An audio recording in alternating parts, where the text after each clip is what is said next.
All members will please come to the chamber. All members will please come to the chamber and get ready to take your seats.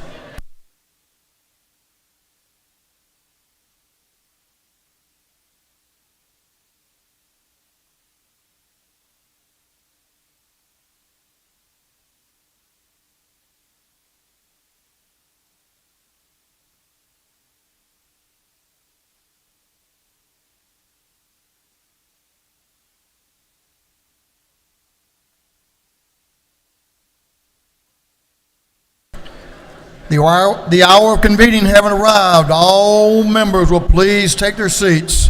Mr. Clerk, will you please ring the bell?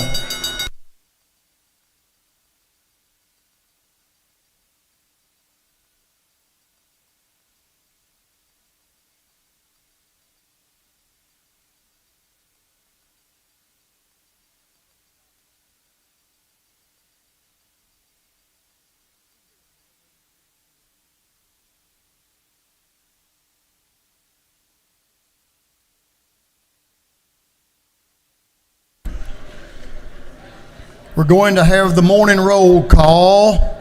All members present will please vote green to signify their presence in the chamber. And Mr. Clerk, will you unlock the machines?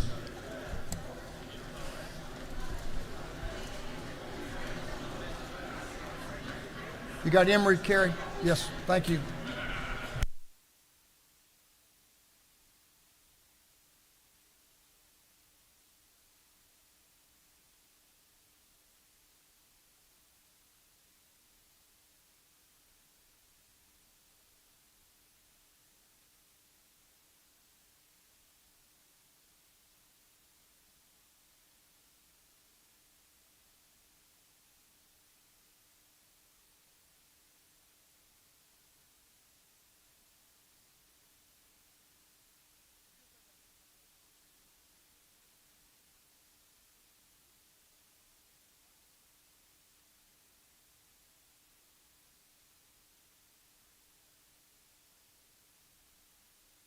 Have all members voted?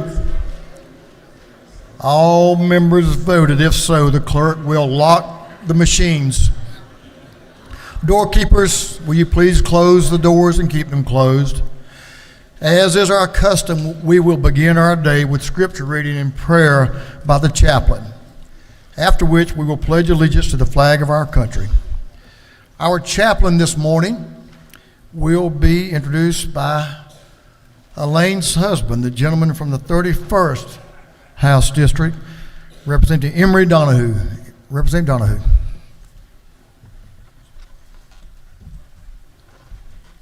Thank you, Speaker. And she did behave, so we made 43 last Thursday. I knew some of you would like that. It's my privilege to be here and introduce my pastor. But each year, we've had the opportunity to give each one of you this devotional book. And hopefully you're spending time every morning with our Lord in His Word. With this, there was a representative named Paul Battles who started giving these once every 2 years devotional books, and he asked if I would continue. Been blessed to do that. And this year, Barry Fleming helped, with the payment of these books. So I challenge you, my pastor is in this book. But if we look at this, if we spend 5 minutes in our morning time, look how much we have in a 24-hour day that we should be in God's Word. This here starts our day off and our week off. So always remember that, and I thank you for the opportunity to share this with you. Jeff Crook and his wife Becky lives in Beaufort, Georgia, with their 2 children, Macy and Josiah. He became the lead pastor of Christ Place Church in November of 2003. God is blessed by adding over 4,000 new members, and today Christ Place has a membership of over 8,000. During that time, now listen to this, Christ Place has created more than 3,000 baptisms. Jeff is a graduate of Baptist College of Florida and New Orleans Baptist Seminary, and he has served as pastor of 4 Southern Baptist churches since 1993. 5 years ago, Pastor Crook was here, and he spoke on standing tall while on your knees. That's praying for your brothers and your sisters. Pastor Jeff Crook. Thank you, Big. Appreciate you. Well, good morning. It's a joy to be here today to take a few moments to open up God's Word and hear the Bible read and have prayer together. I want to talk just a few moments about you as a leader. You are leaders in this room, and leadership is influence. And you have an awesome responsibility to steward that influence. So you need wisdom, you need discernment, you need courage. You need to be praying leaders. And I want to just speak a second or two about leaders who pray. When you think about prayer, sometimes folks will say, prayer is powerful. But really, prayer is not powerful. God is powerful. See, when you pray, you're praying to God, the Creator, the Sustainer, the one who controls this world. So when we pray, we're praying to Him. And leaders need to know how to connect with God in prayer. You're not alone as leaders. Many leaders in the Bible, they were men and women of prayer. Some you know from childhood days when you would hear about the leader Moses and how he led millions of people. You have a responsibility to give servant leadership to millions in our beloved state of Georgia. And Moses was a man of prayer. Some kings by the name of David and Solomon, they both were men of prayer.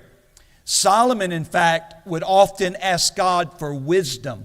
He would pray that God would give him a wise and discerning heart. I think about another man that was a leader, like many of you men and women in this room. His name was Nehemiah, and he had an awesome task in front of him. Jerusalem, the city of God, was in great disrepair, and they were living with broken gates and walls, and no one could lead to get that project done. But Nehemiah led, and he led on his knees in prayer. He would pray constantly to ask God for wisdom.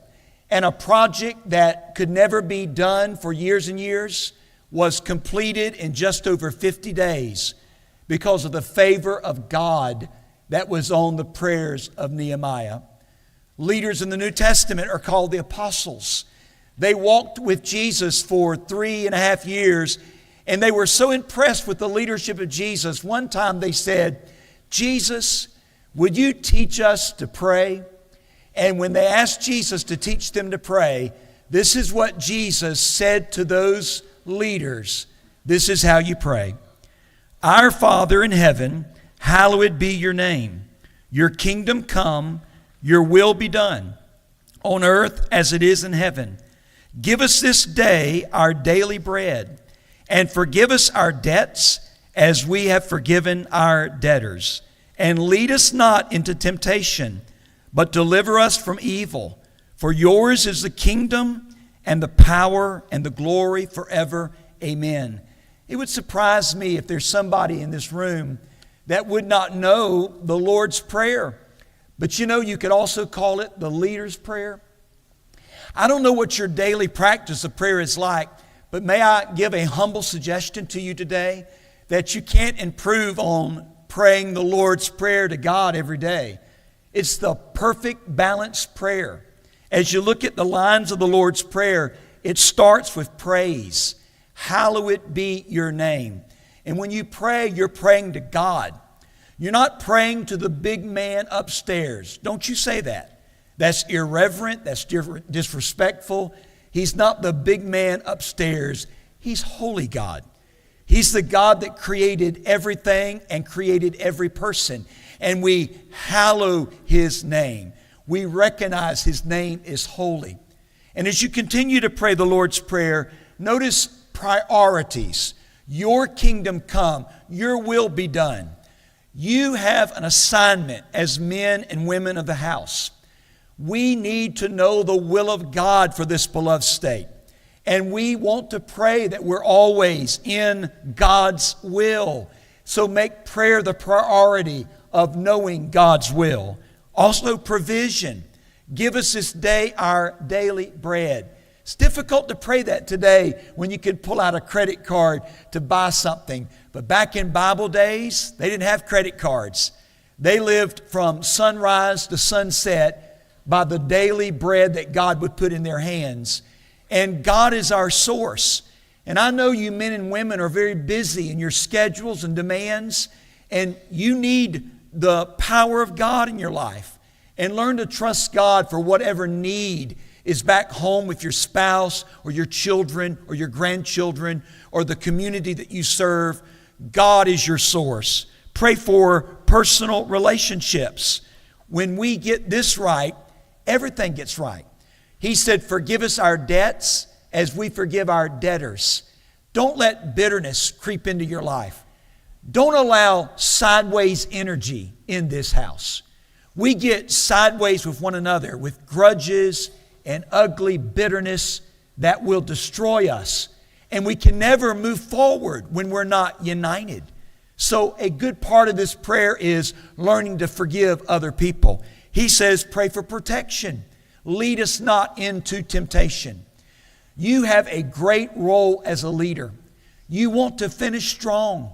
Think about men and women that once served alongside you here and other places. Maybe they didn't finish the race. Maybe they did something stupid. Did you know what sin will cause you to do? Sin will cause you to do stupid things. The Bible says, stay on the paths of righteousness. And as we pray this prayer, we're praying for protection. There's a long way to the finish line. Don't gloat. Don't read the press clippings from last year. Finish strong. Keep your eye on the goal and ask for the good hand of God to protect you from all the traps that could disqualify you, faithful men and women that serve our state. So I want to challenge you to pray like leaders. Pray and trust God. Depend upon Him in humble trust. And live with the smile of God on your life. And ask God every day for His blessings and favor on you. Would you stand with me as we have prayer followed by the Pledge of Allegiance? Bow and pray with me. Father God, we come to you in the name of Jesus Christ. We thank you today for the men and women that serve this house. Thank you, God, for the men and women that serve the residents of Georgia. They need our prayers. They need your wisdom, and we all need your favor. We've been taught today from an open Bible that you're holy, you provide our needs, you protect us from traps, and Lord, you give us grace to be gracious to one another. So help us today live out God's truth as we've heard it read in the Bible. Give God wisdom to these men and women as they have this session today. May Jesus Christ be honored and glorified. This we pray in Jesus' name. Amen. Would you now offer the Pledge of Allegiance with me? Pledge allegiance to the flag of the United States of America and to the republic for which it stands, one nation, indivisible, with liberty and justice for all. Great message. Thank you. With him, I forgot to mention him. We're going to get our pictures. Members, Luke Kinsley's here with Brother Jeff. Luke, we welcome you to the house. We appreciate your mission in the church and all the groups you're working with. We appreciate you as well. Doorkeepers, you may unlock the doors. Members, we appreciate Brother Jeff being here. Thank you for that message. And you may join Brother Jeff and express your appreciation for him being here and get a photo, if you will, in the South Ante room. Thanks again for being here.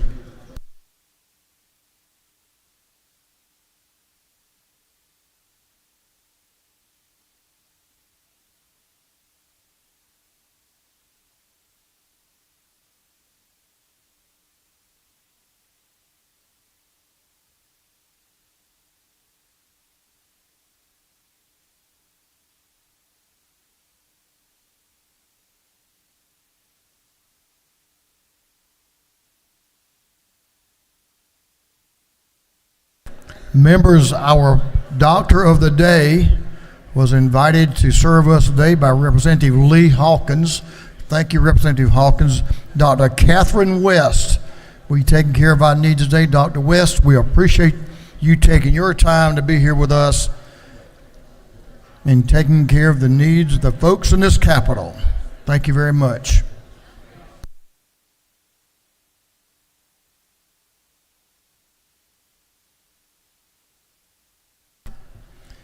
Chairman Tarvin, the chair of the Committee on Information and Audits, is recognized. Chairman Tarvin. Mr. Speaker, your Committee on Information and Audits has read the journal from the previous legislative day and found it to be correct. And on another note, we are products of our past, but we don't have to be prisoners of it. Now that's profound, Chairman Tarvin. I like that a lot. Absolutely correct. Chairman Tarvin, the chair of the Committee on Information and Audits, reports that the journal of the previous legislative day has been read and found to be correct. Is there any objection to dispense with the reading of the journal? The chair hears none. The reading of the journal is dispensed with. Is there any objection to the confirmation of the journal? Chair hears none, and the journal is confirmed. The clerk will read the resolution establishing the order of business for the day. Mr. Clerk. Representative, administration of the 104th moves following be established as the order of business during the first part of the period. Unanimous consents. Introduction of bills and resolutions. First reading and reference of House bills and resolutions. Second reading of bills and resolutions. Reports of standing committees. Third reading and passage of uncontested local bills and resolutions. Morning orders.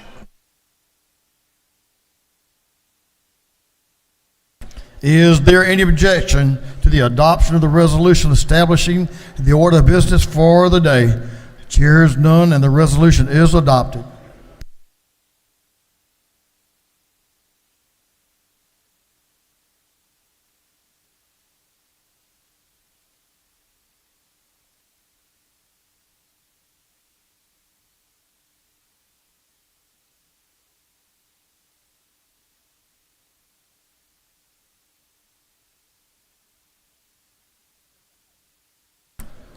First reading the bills and resolutions. The clerk will read. House Bill 1487 by Representative Collins, 71st, Smith of the 70th, Huddleston of the 72nd, Smith of the 18th. Bill be titled an act to amend the act to provide a new charter for the city of Villa Rica. Intergovernmental coordination. House Bill 1488 by Representative McDonald of the 26th, Jaspers of the 11th, Jones of the 25th, Clark of the 100th, Cox of the 28th, and others. Bill be titled an act to authorize Forsyth County to exercise all redevelopment and other powers. Intergovernmental coordination. House Bill 1489 by Representative Saints of the 180th, Corbett of the 174th, and Knight of the 134th. Bill be titled an act to repeal an act creating the Camden County Spaceport Authority. Intergovernmental coordination. House Bill 1490 by Representative Newton of the 127th. Bill be titled an act to amend Article 4, Chapter 8 of Title 13 of the Official Code of Georgia Annotated relating to restrictive covenants and contracts. Judiciary. House Bill 1491 by Representative Jaspers of the 11th. A bill be titled an act to amend an act relating to the regulation and taxation of electricity. Transportation. House Bill 1492 by Representative Jaspers of the 11th. A bill be titled an act to amend Chapter 4, Title 6 of the Official Code of Georgia Annotated relating to the Georgia Airport Development Authority. Economic development and tourism. House Bill 1493 by Representative Newton of the 127th. A bill be titled an act to amend Article 3, Chapter 26 and Title 43 of the Official Code of Georgia Annotated relating to mandatory reporting requirements for nurses. Health. House Bill 1494 by Representative Jackson of the 165th, Hitchens of the 161st, Gilliard of the 162nd, Stevens of the 164th, Westbrook of the 163rd. Bill be titled an act to amend an act creating the new charter for the city of Garden City. Intergovernmental coordination. House Bill 1495 by Representative Jackson of the 128th. Bill be titled an act to amend an act providing for a new charter for the city of Sandersville. Intergovernmental coordination.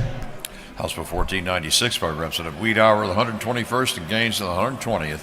Bill be titled an act to reconstitute the Board of Education of Oconee County. Intergovernmental coordination. House Bill 1497 by Representative Onulowitz of 42nd, Lim of the 98th, Panditch of the 51st, Draper of the 90th, Howell of the 50th, and others. Bill be titled an act to amend Chapter 1 and Title 31 of the Official Code of Georgia Annotated relating to general provisions of health.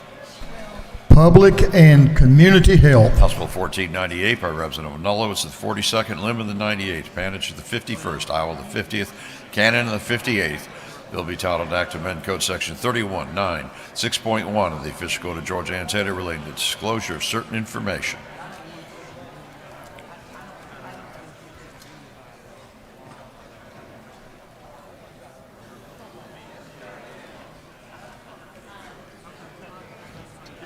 Public and Community Health. House Resolution 1478 by Representative Barnes of the 86th, Clark of the 108th, Mitchell of the 88th, Bennett of the 94th, Schofield of the 63rd, and others.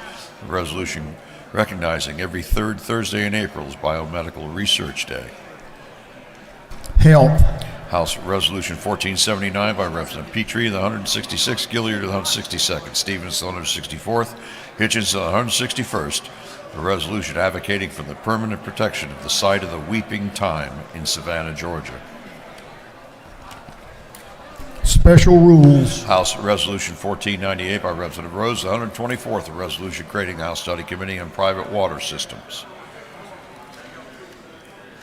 Agriculture and Consumer Affairs. House Resolution 1499 by Representative Thomas, the 65th, a resolution recognizing Mrs. Maria Montez Pfeiffer and dedicating an intersection in her honor.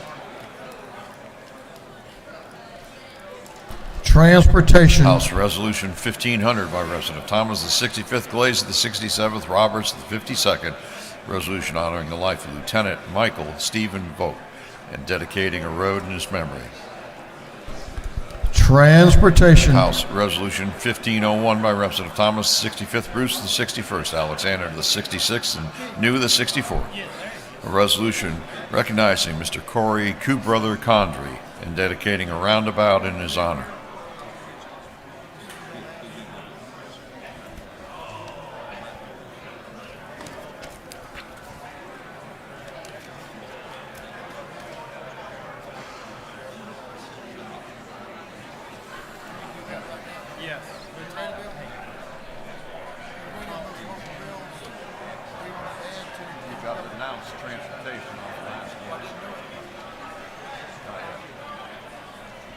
Transportation. That completes first readers.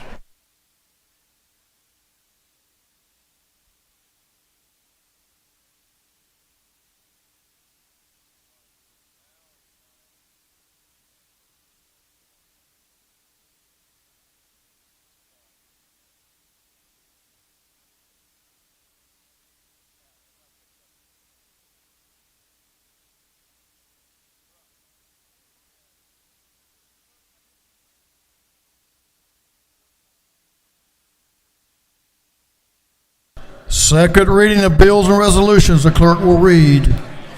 House Bill 1473 by Representative Stinson of the 150th, a bill to provide a new charter for the city of Fort Valley. House Bill 1474 by Representative Lupton of the 83rd, Holland of the 54th, Miller of the 62nd, Willis of the 55th, Schofield of the 63rd, and others. A bill to amend an act to provide a new charter for the city of Atlanta. House Bill 1475 by Representative Fleming of the 114th, Henderson of the 113th, Carter of the 93rd.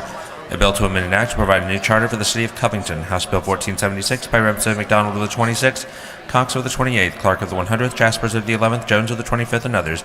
A bill to authorize the governing authority of Forsyth County to levy an excise tax. House Bill 1477 by Representative Fleming of the 114th, Henderson of the 113th, Carter of the 93rd. A bill to provide a new charter for the city of Oxford.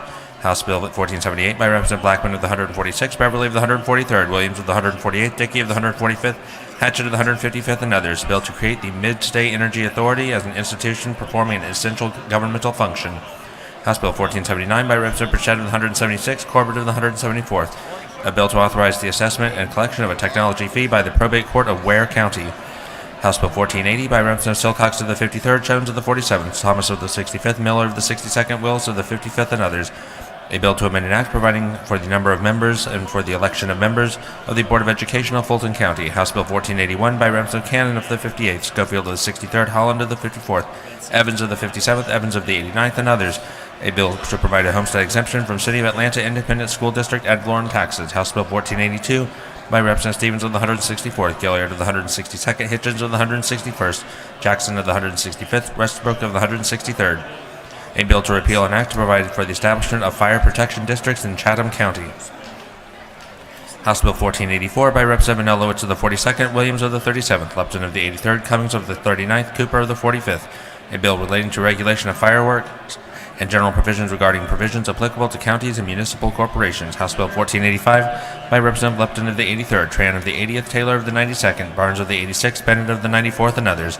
A bill to amend an act to create and establish in DeKalb County district from which the members of the County Board of Education of DeKalb County shall be elected.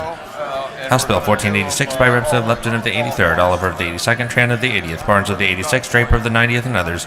A bill to amend an act to incorporate the city of Brookhaven into DeKalb County. House Resolution 1434 by Representative Martinez of the 111th, resolution honoring Mrs. Ashley McDonald Callahan, dedicating an intersection in her memory. House Resolution 1435 by Representative Stevens of the 164th, a resolution urging the state of Georgia and the Department of Economic Development to support the Vince Dooley Battlefield Preservation Fund. House Resolution 1477 by Representative Evans of the 89th, Moore of the 91st, Tran of the 80th, Lupton of the 83rd, a resolution creating the House Study Committee of Offshore Wind Energy. Senate Bill 575 by Senator Williams of the 25th, a bill to create the Milledgeville Public Facilities Authority, through second readers.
It is Monday. It sounds like y'all all been at St. Patrick's Day Parade to me.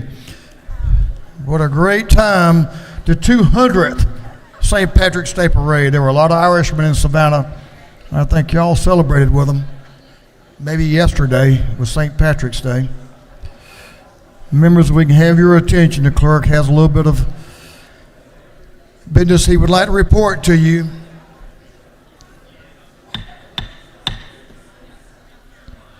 Take it one notch down, or you can take it to the ante room. Your choice.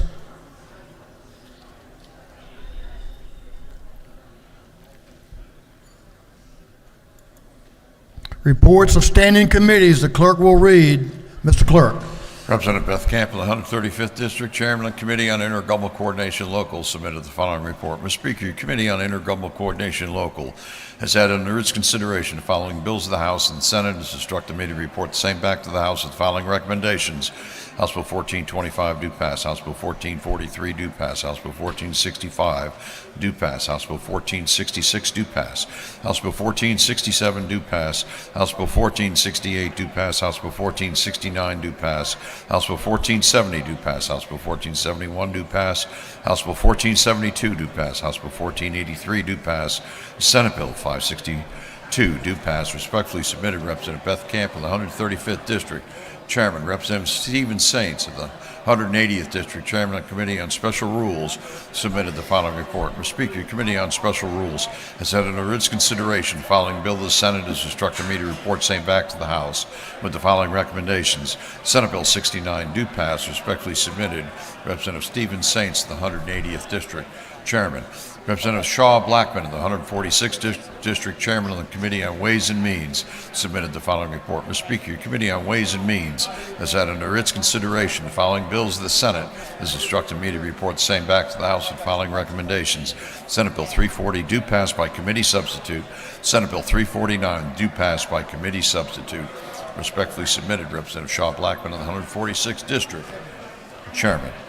That completes the reading of the reports of standing committees.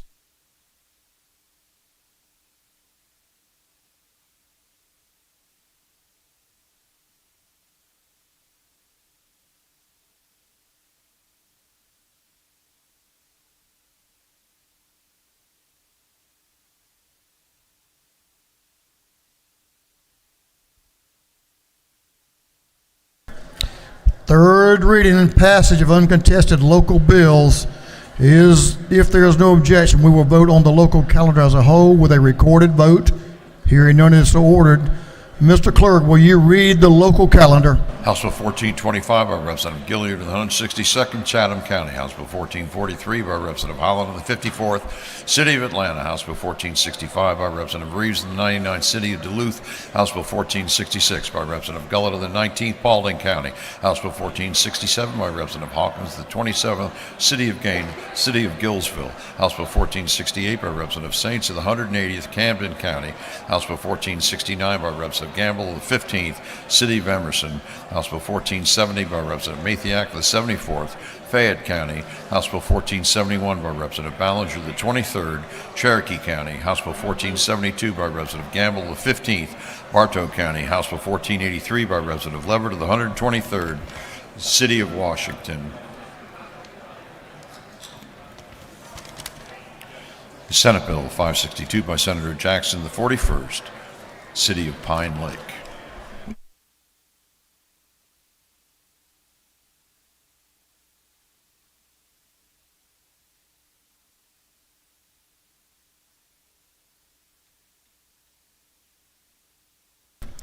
For what purpose does Representative Holland rise? Thank you, Mr. Speaker. I'd like to make a motion that House Bill 1443 be removed from the local calendar and postponed to the next legislative day. The lady has made a motion that House Bill 1443 be removed from the local calendar and postponed to the next legislative day. Is there objection? Hearing none is so ordered. Now, members, our posture is we will vote on the local calendar as a whole with less and except House Bill 1443. Is there an objection to the previous question being ordered on the local calendar? Chair hears none. The previous question is ordered. Is there an objection to agreeing to the report of the committee, which was favorable to the passage of the bills? Chair hears none. The report of the committee is agreed to. Shall these bills now pass? All those in favor of the passage of the bills on the local calendar without HB 1443 will vote yes. All those opposed will vote no. And the clerk will unlock the machines.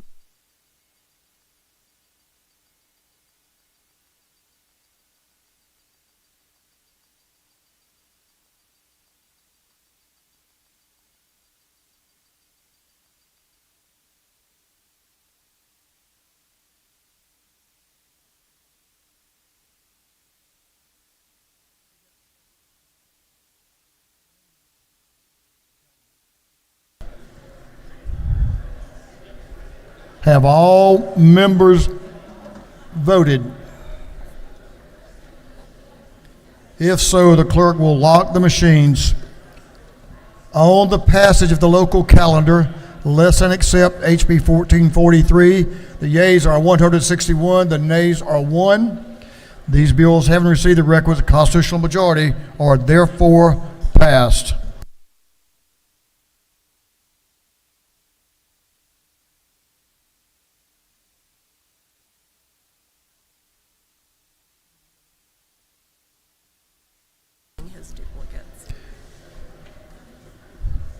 Members, we have a few morning orders this morning. I'm going to ask the members to hold your morning orders to that 1 minute so we can get on. We have a lot of business we need to tend to today, and we have a lot of good folks in the gallery, so we want to make sure we have time to recognize them all. I want to recognize Representative Mathis for the first morning order. Representative Mathis, he has a sad resolution recognizing a loss in his community, and then he has a happy resolution. So we'll start. If you members, will you rise and give the representative in the well your attention. Representative Mathis. Thank you, Mr. Speaker, member of the House. It is with a heavy heart that I come to you today and announce to you the passing of Doug Davis. Doug is a resident of Bleckley County. When he was raised, this is a picture of Doug here. Doug excelled greatly in our hometown at school. He was academically a scholar. He was a football player and baseball player. Douglas went on to play football at Middle Georgia College as a long snapper. Then he went to the University of Georgia for 2 years and played for the Bulldogs as a long snapper. Doug died tragically Friday night while coaching his youngest son, Dalton, at the Lake Point Sports Complex in Bartow County. He is survived by his wife, Pamela, his son, Brooks, Emma Grace, and Dalton. Doug's daddy and mama are personal friends of mine. His daddy, Mike, is our sole commissioner in Bleckley County. We were all raised together. When Doug played football at University of Georgia, he played with our now Lieutenant Governor, Burt Jones. Some of you know Corey Phillips, John England. He was on those teams. Doug was a great person. He was a good daddy. He was a good husband, a good son. This was just totally unexpected. But I do share good news that Doug was ready. He knew the Lord. And that is a blessing. And that's a comfort to his family as we talked to him yesterday. Doug's service is today at 3 p.m. up in Powder Springs. So if you'll bow with me for a moment of silence. Father, we thank you for the family. We just ask you to wrap your loving arms around them and give them strength through this very difficult time. For us, in the precious name of Jesus, we pray. Amen. Thank you. Representative Mathis, would you like to recognize your cheerleading team? Yeah, on a happy note. On a happy note. Sometimes we have to move on down here, don't we? I'd like for my 2023 state champion cheerleaders for the Class 1A Division 1 to stand right up here. We have the great cheerleaders, Mr. Speaker.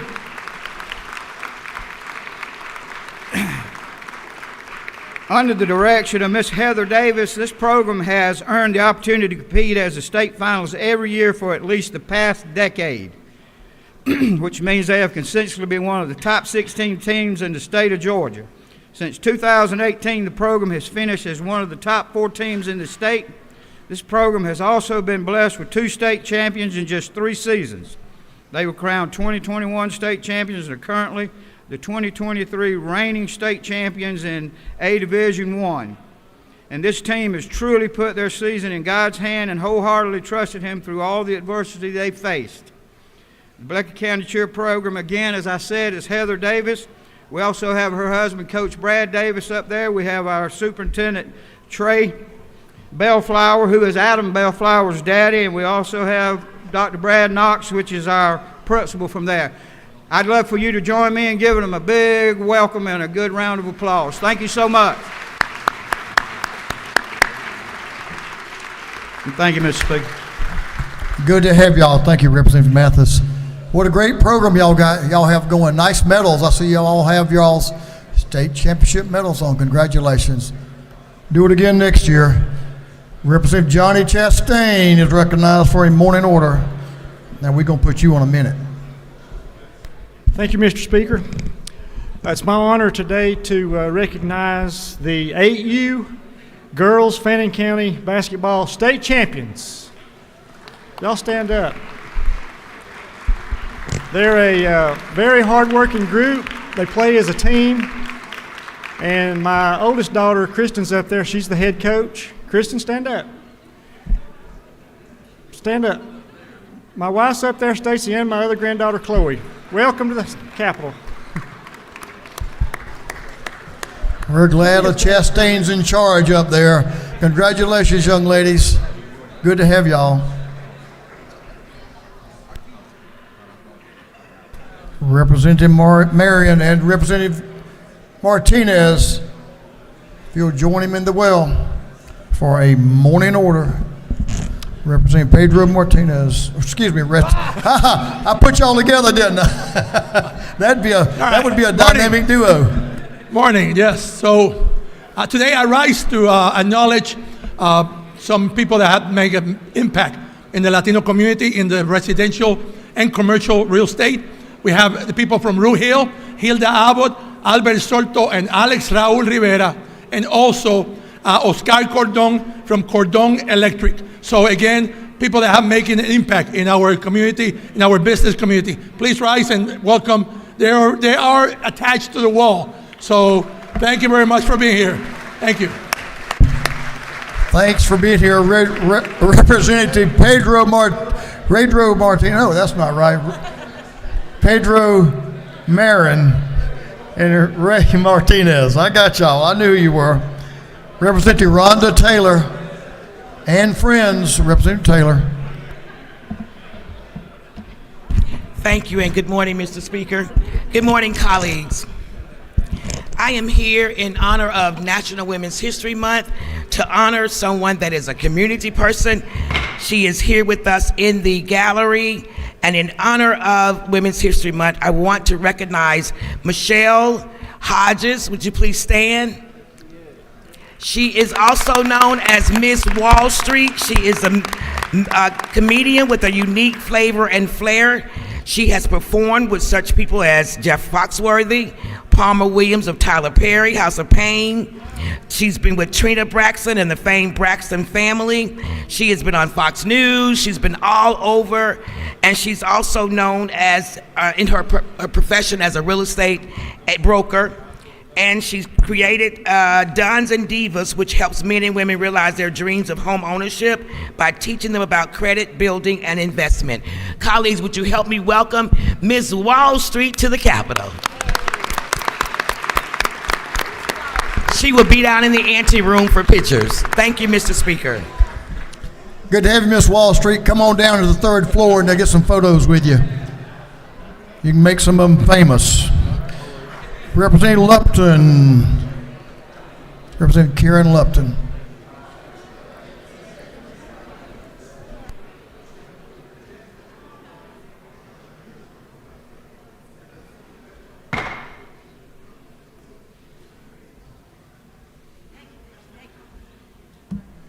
And friends. Thank you, Mr. Speaker. Oh, and I forgot my notes. Ladies and gentlemen, if the Morehouse men can gather, and anybody else who would like to gather here in the well, today we are among greatness, ladies and gentlemen. And I'm not talking about a little greatness, I'm talking about a lot of greatness.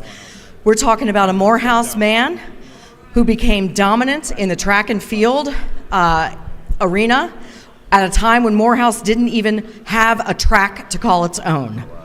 We are talking about a two-time Olympic gold champion. We are talking about a two-time world champion. We're talking about a three-time World Cup winner in the 400-meter hurdles. Please, let's honor today Dr. Edwin Moses, Olympian, champion. He has been inducted into the National Track Hall of Fame. He has begun the Laureus Sport Program, an institute that is promoting integrity in sport. He has developed the first out-of-season randomized drug testing for amateur athletes. He has received awards for his dedication to keeping integrity in sport. And in 2016, 40 years too late, he got his Wheaties box. We're incredibly proud to have you in Georgia, sir.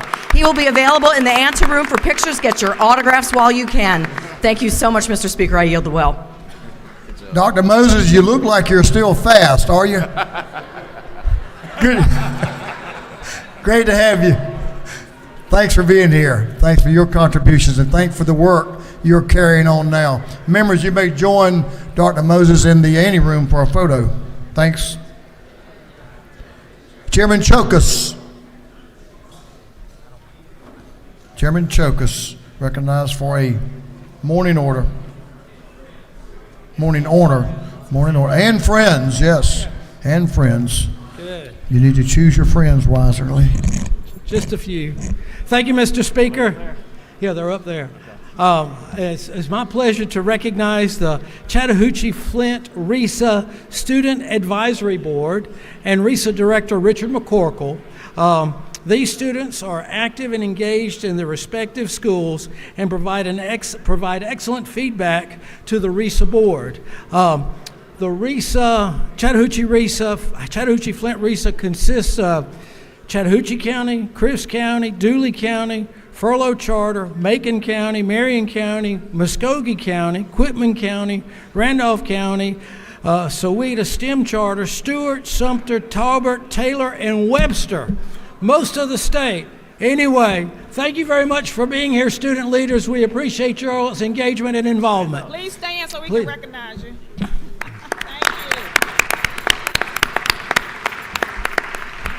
Thank you, Mr. Speaker. Thank you, Mr. Chairman.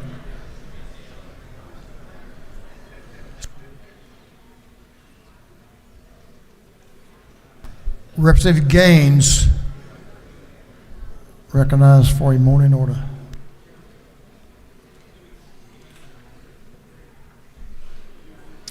Thank you, Mr. Speaker. I just wanted to recognize the University of Georgia Law Republicans that are up in the gallery. If we can give them a round of applause and welcome to the state capitol. Go Dogs. Good to have you, gentlemen. Representative Yadenia, give him your attention. He needs just a minute. He has some friends that are with him. So, Representative, you have the well. Thank you, Mr. Speaker. Colleagues, I'd like to recognize today is African Diaspora Day at the Capitol. All right. We have a number of guests in the house today. I'm just going to go through quickly. You all got this beautiful pen on your desk, courtesy of Ethiopia Airlines that fly out of Atlanta, Georgia to Addis Ababa. We have Malet Yashita, who's sales and marketing rep. Please don't rush her. Get your tickets. She'll have plenty for you. Also like to recognize some others in the community. Mr. Eric Mwange is a Kenyan American who is a community leader and influencer and mobilizer. Nigeria-US IT Network. They collaborate professional development in information technology space. Councilman Awet Ayasu, who is on the City Council for Clarkston. Mr. Dede Ntuba, who is the chairman of the Congolese community. The Nigerian Women Association of Georgia, which serves the community. Dr. Angela Harris of Black I Am Awards. Kwabena Kwateng, Ghanaian American CEO of the Ikes Group and young entrepreneur who works in the hospitality industry and has a restaurant in Norcross. Ms. Diana Ampoma, Ghanaian American who founded Wow Africa Community. Bishop Adejugbe, who is CEO and entrepreneur promoting businesses in Georgia. And definitely the Georgia Haitian American Chamber of Commerce are also here. They also promote multiple businesses from across Haiti. And last but not the least, Chairman Adafe Soje, who leads the Nigerian American PAC and also the One Voice Africa community. Welcome to the house. We have a reception and luncheon at 1 o'clock today in Capitol Room 216. Being put on with us and the members here of Georgia Africa Legislative Caucus. We thank you all. Can you rise and let's give you the proper greeting in the house.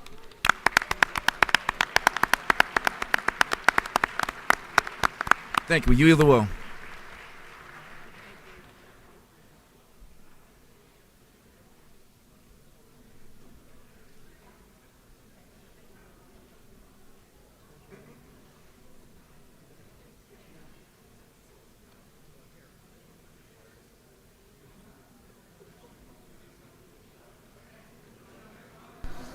We're moving on to a special morning order. If we can get everybody to their seats. I've been put on notice that I'm going to be standing here for a little while, so I appreciate you guys taking attention. And we've got Representative Mandisha Thomas.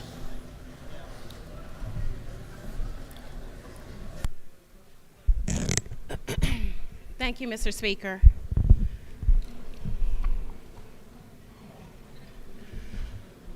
Good morning, colleagues.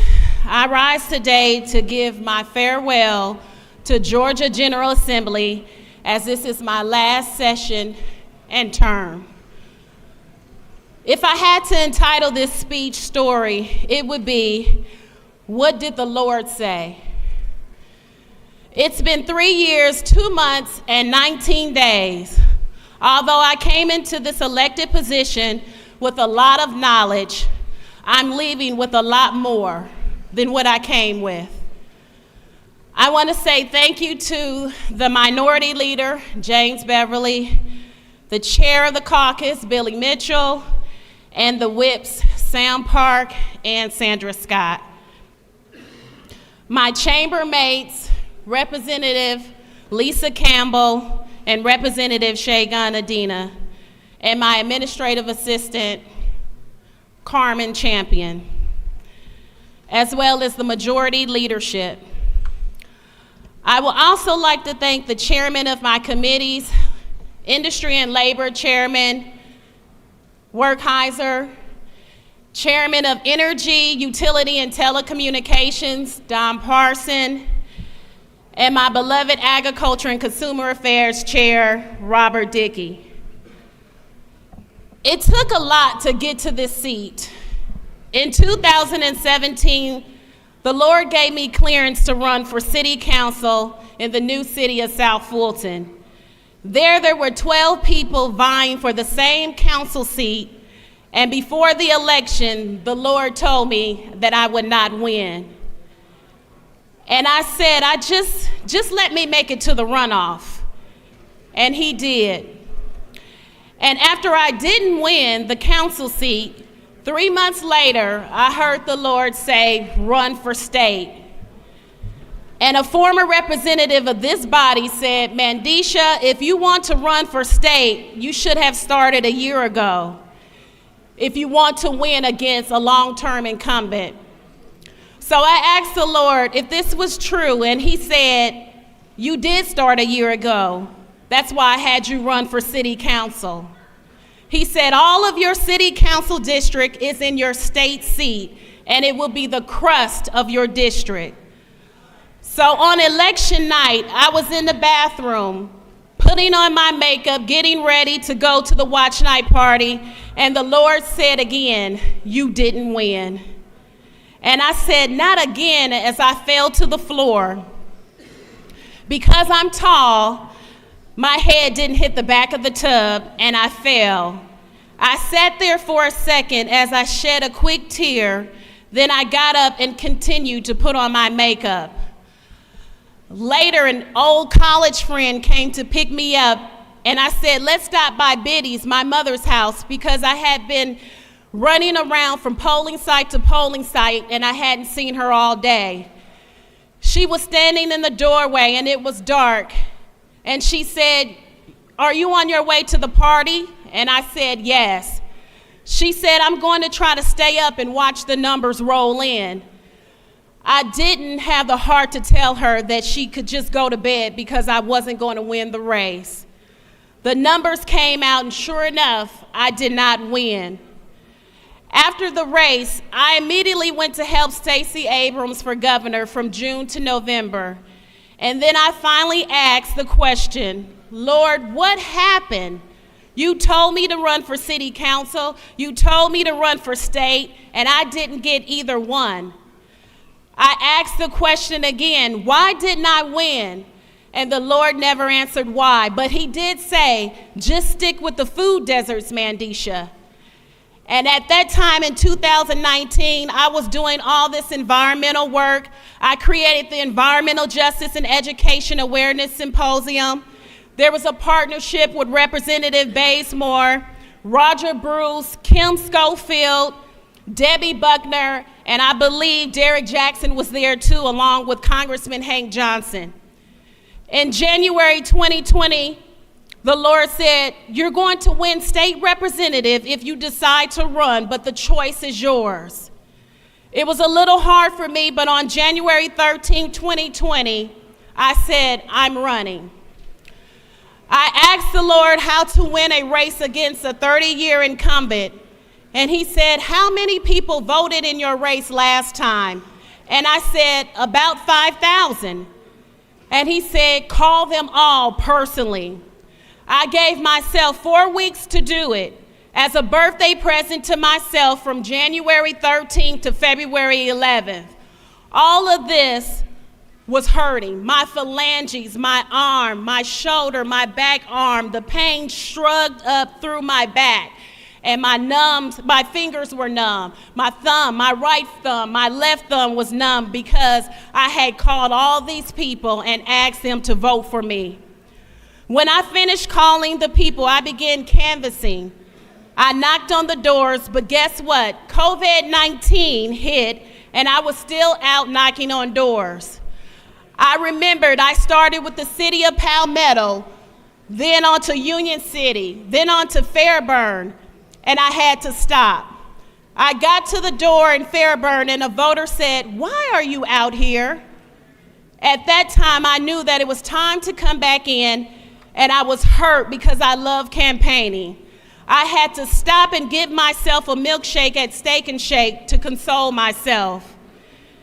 It's funny how it was a 3-year journey to get here, but I'm only able to be here 3 years because the Lord spoke again and said, your time is over at the General Assembly. I have done what I came here to do. I had multiple purposes for being here, Representative Maynard.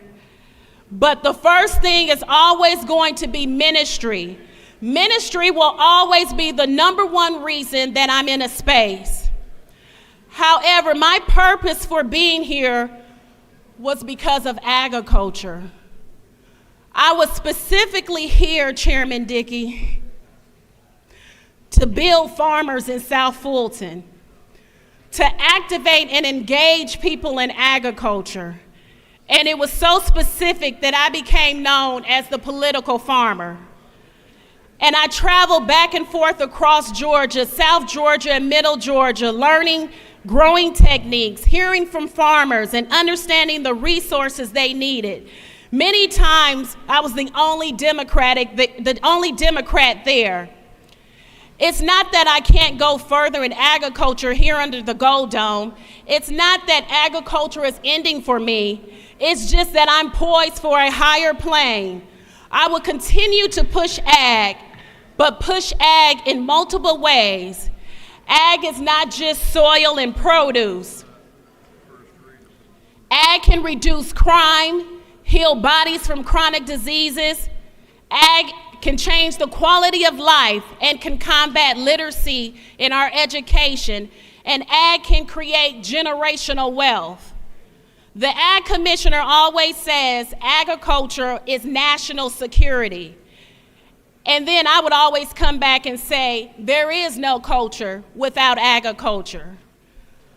When I saw over 300 trees being removed from the parkway in my district, I was saddened, and I saw the truck of logs leaving.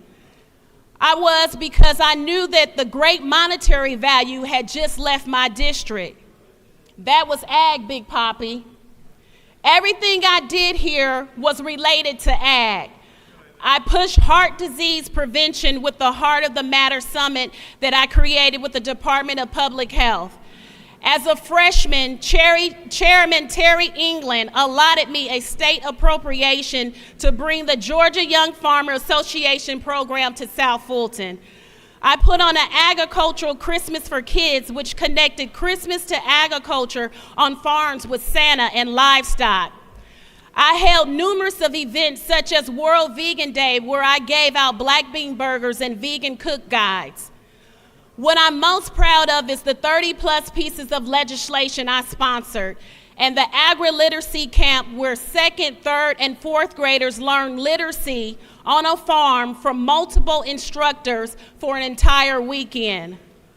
All this doesn't stop here.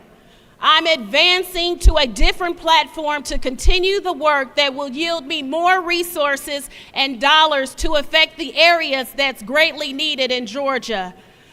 I do not want to bore you with all the details of what's next or in store for the political farmer. But at the end of this term, I will no longer be the state representative of House District 65. And District 65 is so special to the South Metro area, so special that 2 districts were created out of redistricting. First, House District 67 with the Honorable Lydia Glaze, and a new District 64. But today we have 4 candidates that have stepped up to run for District 65. And in order of how they qualify, I want to recognize them. DeAndre S. Pickett from South Fulton, Mel Keaton from South Fulton, Robert Dawson from South Fulton, and Sam Wakefield from South Fulton that are here with us in the gallery. Colleagues, one of these young men will be the next representative of District 65 serving South Fulton, Douglas, and Coweta County. One of you will be the next state representative for District 65. And I decree and declare from this stance that this seat is blessed, that the bills will be passed for you, and that budgetary appropriations will be made for you. I declare that the winner of this election shall be successful in this seat and will continue to fight for the plight of the district and the plight of the people. And the winner will also function in the full authority and exude the power of this seat to not only do the work of the people, but do the work of the Lord. And it is so. Colleagues, this is a short but fast and furious run. And I knew this time was coming. I just didn't realize it was coming this fast. But it is here. And the only thing I can say is he's able. He's able. He's able. Thank you, Mr. Speaker, as I yield the well.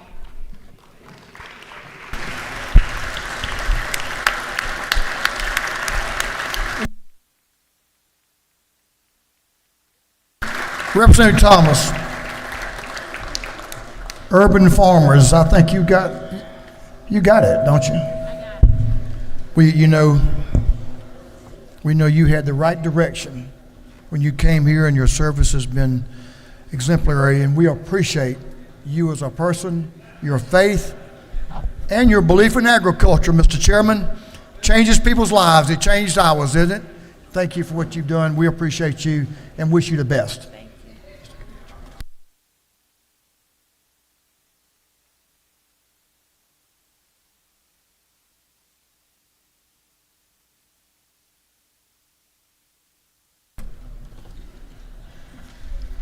We have some awfully good members that are moving on. We appreciate their service.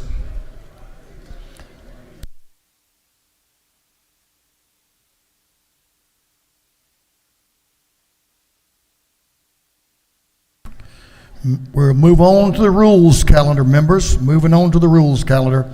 Mr. Clerk, will you read the caption to Senate Bill 169? Senate Bill 169 by Senator Payne to the 54th, Dixon to the 45th, Roberts to the 29th, and others, to be entitled an act to amend Code Section 22-754, the official code of Georgia annotated relating to procedures to be followed by a disciplinary officer panel or tribunal in public schools. This bill has been referred to the Committee on Education. That committee recommends this bill do pass by committee substitute.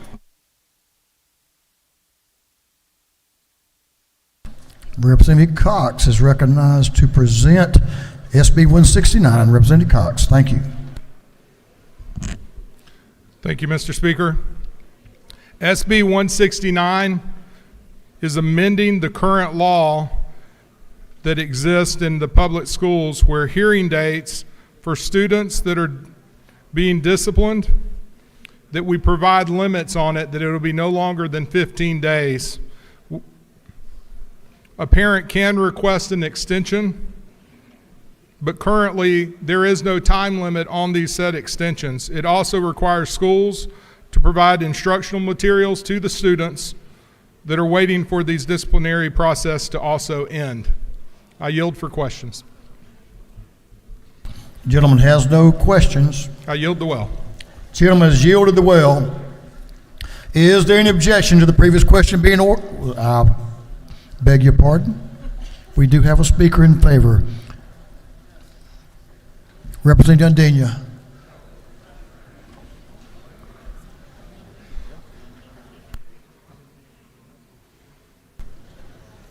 Chairman Wiedauer, would you tell Representative Undina we have a bill that he is requested to speak on?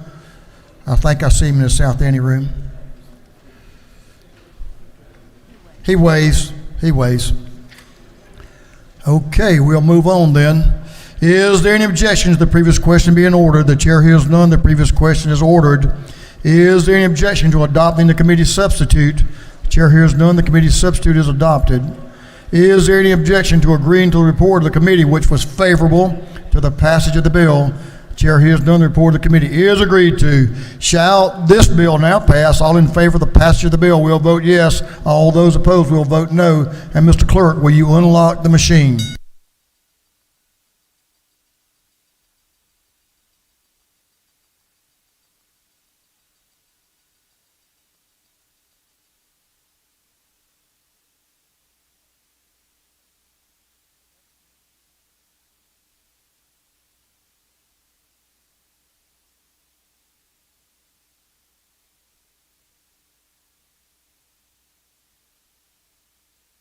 Have all members voted?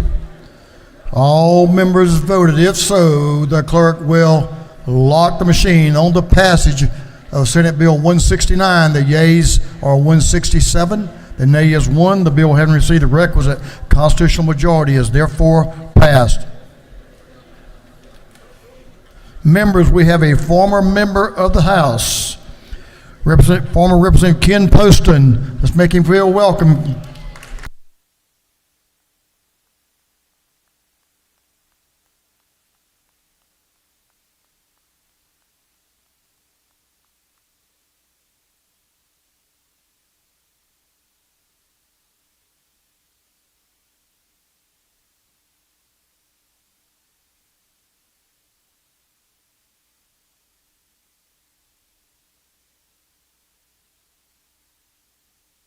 Representative Poston was just informing me he had written a book.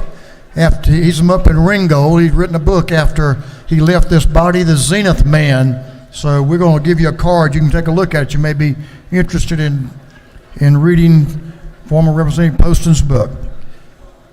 Mr. Clerk, will you read the caption to Senate Bill 376? Senate Bill 376 by Senator Tillery of the 19th, Kirkpatrick of the 32nd, Burns of the 23rd, and others, to be entitled an act to amend Chapter 11 and Title 15 of the Official Code of Georgia annotated relating to the Juvenile Code so as to clarify requirements of parents, defects, and courts in order to improve timely permanent placement of a child removed from their home. This bill I referred to the Committee on Juvenile Justice. That committee recommends that this bill do pass. Representative Gullett is recognized to present the bill. Representative Gullett. Thank you, Mr. Speaker. Today I rise to present Senate Bill 376. And although this is not a defects department bill, it most assuredly is a bill that impacts defects. In a child determination and dependency case, there are certain factors that judges have to read through and decide. And I believe the sponsor of this bill in the Senate believes there's ambiguity, I can't even say the word, ambiguity, as to whether a parent is moving forward on a single factor, and if that's enough to say the case plan is moving forward. And by virtue of a case plan moving forward, a delay in the termination of parental rights, and ultimately a delay in allowing the future of adoption is occurring. This bill requires that courts determine whether a parent has made substantial progress towards the completion of their case plan at the 75-day review mark. It also requires that the court to issue findings on whether a parent has made substantial progress on each point of the case plan.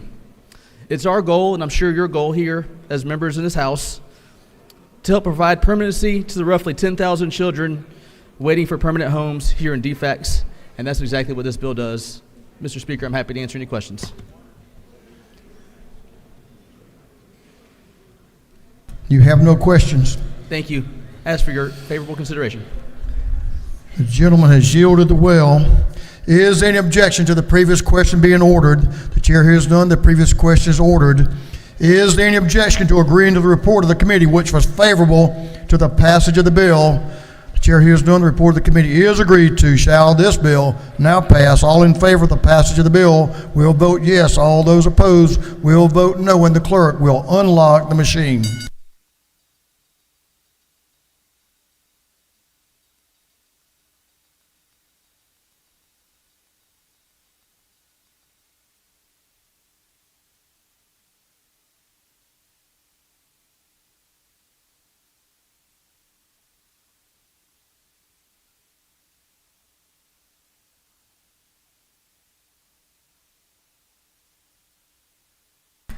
Have all members voted? All members voted. If so, the clerk will lock the machine. On the passage of Senate Bill 376, the yeas are 166, the nays are 0. This bill, having received the requisite constitutional majority, is therefore passed. Mr. Clerk, will you read the caption to Senate Bill 422? 422. Senate Bill 422 by Senators Dixon of the 45th, Gooch of the 51st, Summers of the 13th, and others, being titled an act to amend Title 46 of the Official Code of Georgia Annotated relating to public utilities and public transportation so as to modify the percentage limitation as to the amount of the investments an electric membership corporation may make. This bill having referred to the Committee on Energy, Utilities, and Telecommunications, that committee recommends that this bill do pass by committee substitute. Chairman Carson is recognized to present the bill. Chairman Carson. Thank you, Mr. Speaker. This is a bill that we've seen a number of times because of various back and forth with the chamber across the way. This is Senate Bill 422. We've made some changes to the substitute. You see a couple of letter of support on your desk from Georgia EMC as well as Georgia Association of Manufacturers. All this bill does is allow EMCs to invest up to now 25% of their net utility plant figures into a gas subsidiary. It also includes some disclosure language, which is new to this chamber anyways, on lines 46 through 59. We're doing this as a gesture of goodwill to our friends in the Senate across the way, to be about transparency and so forth. I did have a question in regard to why is this necessary? It's necessary because of growth, but also when you can factor in the amount or the definition of net utility plant within that's invested into a gas subsidiary, it includes the guarantees on the natural gas in those lines.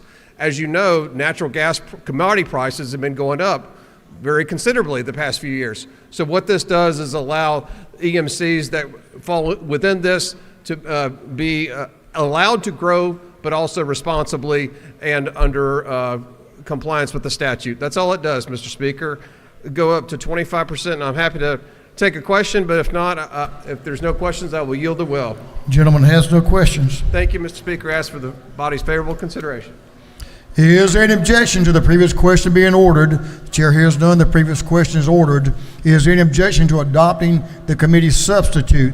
Chair hears none. The committee's substitute is adopted. Is there any objection to agreeing to the report of the committee which was favorable to the passage of the bill? The chair hears none. The report of the committee is agreed to. Shall this bill now pass? All in favor of the passage of the bill will vote yes. All those opposed will vote no, and the clerk will unlock the machine.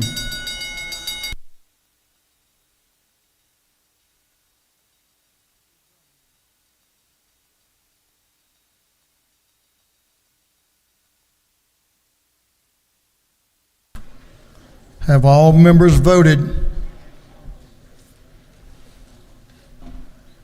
All members voted. If so, the clerk will lock the machine. On the passage of Senate Bill 422, the yeas are 154, the nays are 13. This bill, having received the requisite constitutional majority, is therefore passed. Mr. Clerk, will you read the caption of Senate Bill 401? 401. Senate Bill 401 by Senator Kirkpatrick of the 32nd Payne to the 54th County of the 18th and others to be entitled an act to amend Chapter 11 and Title 15 of the Official Code of Georgia annotated relating to the Juvenile Code so as to implement the recommendations of the Senate Foster Care and Adoption Study Committee. This bill having referred to the Committee on Juvenile Justice, that committee recommends this bill do pass. Chair Lady Ballinger, you ready?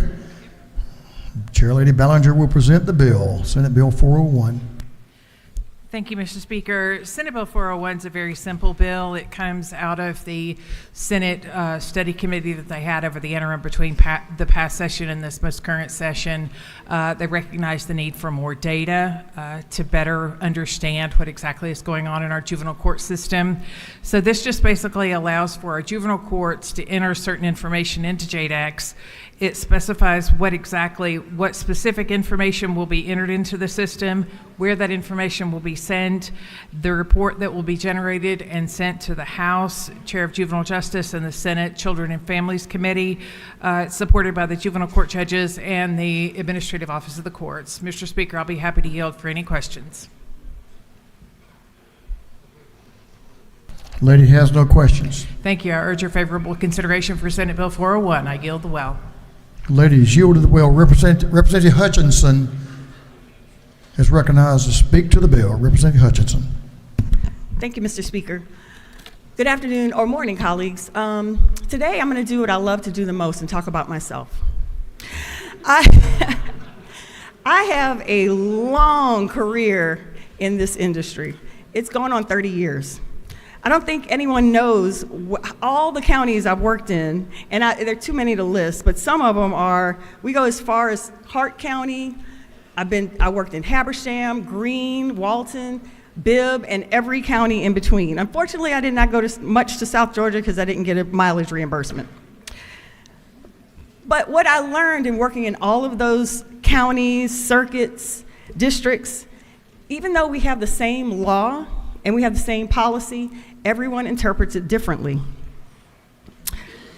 And one of the cases that I was involved with that this bill reminded me of was a case, I won't name the county, but these were 3 teenage girls. They had been in foster care for at least 6 years. The judge had been entertaining the mom, who was only moderately involved in her court plan. He indulged her for 6 years because she went to a meeting one time, she got an apartment that she lost in 6 months. 6 years, and every time we met, I had a working relationship with the judge, and I was like, I really don't think mom is gonna get this together. And what he said was, what a judge hates the most is having their verdict overturned.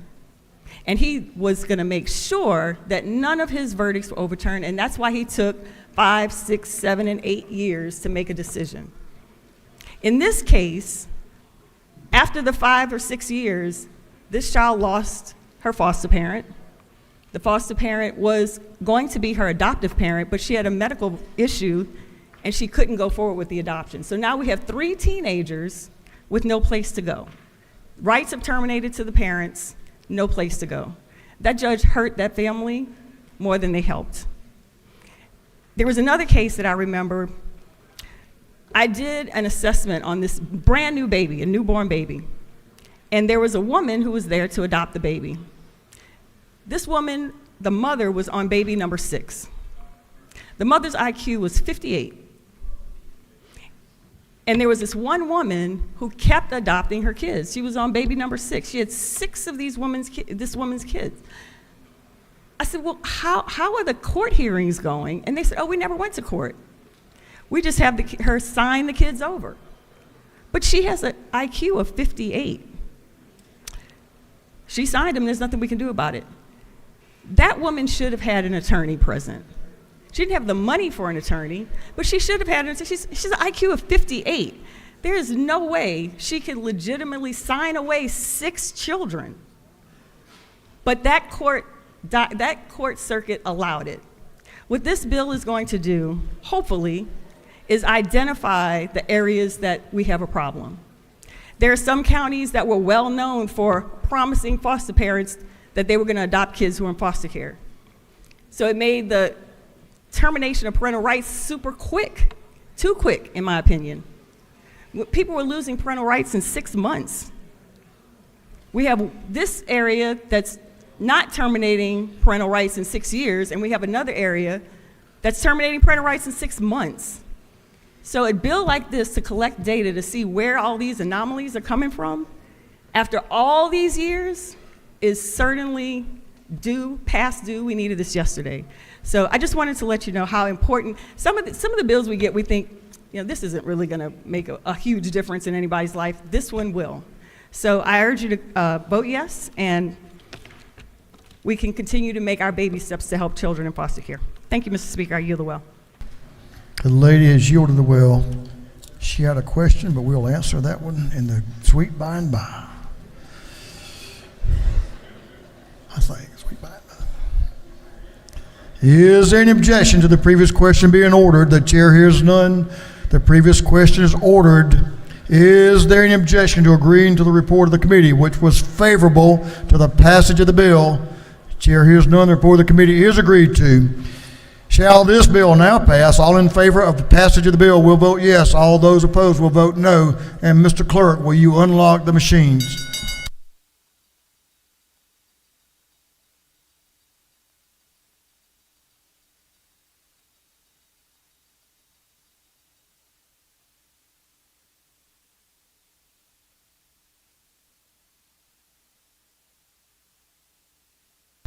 Have all members voted? If so, the clerk will lock. For what purpose? Representative Bazemore, rise. Thank you, Mr. Speaker. Parliamentary inquiry. State your inquiry. Is it not true that I am very supportive of this bill because my parents had adopted 8 children and we lived through exactly what this bill is going to correct? So I thank the author of the bill. Thank you for the question. You know firsthand, and bless your parents. All members voted. If so, clerk will lock the machine on the passage of Senate Bill 401. The yeas are 170, nays are 0. This bill, having received the requisite constitutional majority, is therefore passed. Mr. Clerk, will you read the caption of Senate Bill 398? Senate Bill 398 by Senator Kirkpatrick of the 32nd, Roberts of the 29th, Walker of the 20th, and others to be entitled an Act to amend Article 5 of Chapter 4, Title 20 of the Official Code of Georgia annotated relating to the Georgia Joint Defense Commission so as to revise the Commission's operations. This bill having referred to the Committee on Defense and Veteran Affairs. That committee recommends that this bill do pass by committee substitute. Representative Josh Bonner is recognized to present the bill. Mr. Chairman. Thank you, Mr. Speaker. This morning I rise to present Senate Bill 398, relates to the Georgia Joint Defense Commission. The mission of the commission is to advise the governor and the General Assembly on defense and military issues with the goal of supporting the long-term viability and development of the military, both active duty and civilian. The changes that are being made to the commission is that it moves the commission from under the TCSG to the Department of Economic Development. It also increases the membership of the commission from 19 to 23 members.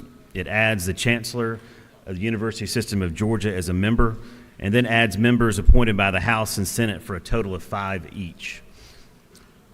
With that, Mr. Speaker, I'll be happy to take any questions. Chairman you do have a question to your right. Representative Chaz Cannon has a question to your right. Representative Cannon. Does the gentleman yield? I do. Is it not true that Georgia is home to 9 military institutions, employing tens of thousands of citizens and responsible for over $21 billion in annual economic revenue? The gentleman knows of what he speaks. I appreciate the question, and it underscores just how valuable our military installations are here in the state of Georgia and how we need to foster that relationship to make sure that in the event there's another base realignment and closing commission, that they will just pass Georgia on by. Thank you. Gentleman has no further questions. Thank you, Mr. Speaker. I yield the well. Gentleman has yielded the well. We do have a speaker in favor. Representative Gladney is recognized to speak to the bill. Representative Gladney. She comes from a military town, too. Thank you, Mr. Speaker. Colleagues, I rise before you today with the privilege to support the legislation of SB 398. That brings together the collaborative efforts of two of the most essential elements of our culture and society as we currently know it. That's military defense and economic vitality. As a third-generation military veteran, my grandfather was a World War II era Navy veteran, and my father was a Vietnam era Army veteran. Having served in the DMZ, it is absolutely no secret that I am extremely passionate about my advocacy for the military, for veterans, and for those currently serving on active duty. Georgia is now ranked 9th in the nation for veterans population. The state of Georgia is proudly home to 13 Federal Department of Defense installations and 54 Georgia Department of Defense National Guard and Reserve units, with almost every branch of service represented. Currently, today, right now, while we are sitting in these illustrious seats in this illustrious chamber representing our communities, there is an active deployment force representing the Georgia National Guard, the reserves, and active duty troops abroad, sacrificing life and limb in harm's way, serving away from their families, absent of their own peace of mind. They are there to fulfill their commitment to support and defend the United States against all enemies, foreign and domestic, pursuant to the orders and the officers that are appointed over them. As our state grows and continues to attract business and industries, what I find is that many industry management teams recruit workforce candidates from the military. That pipeline seems to be an attractive background for those individuals with technical expertise and experience. Through the efforts of the Georgia Joint Defense Commission and the Department of Economic Development, the intent of this bill is to extend their scope and to ensure that all of those challenges will be addressed with intentionality and are considered favorably. Even if the economic development was not largely an outcome in this culture, the development of human capital directly shapes military effectiveness of a society. Military installations have an impact on their surrounding cities, counties, and regions. The support of them and their viability is crucial. They are all crucial economic drivers in this state. Thank you very much, Mr. Speaker, for this opportunity, and I yield the well, sir. Thank you, Lady Representative, for your view on the subject. That completes our discussion. Is there an objection to the previous question being ordered? Chair hears none. The previous question is ordered. Is there any objection to adopting the committee substitute? Chair hears none. The committee substitute is adopted. Is there any objection to agreeing to the report of the committee, which was favorable to the passage of the bill? The chair hears none. Report of the committee is agreed to. Shall this bill now pass? All in favor of the passage of the bill will vote yes. All those opposed will vote no, and the clerk will unlock the machine.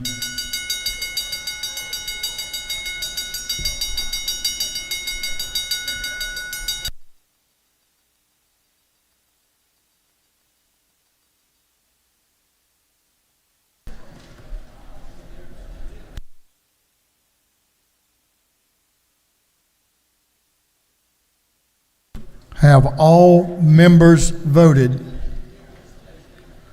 All members voted. If so, the clerk will lock the machine on the passage of Senate Bill 398. The yeas are 169, the nay is 1.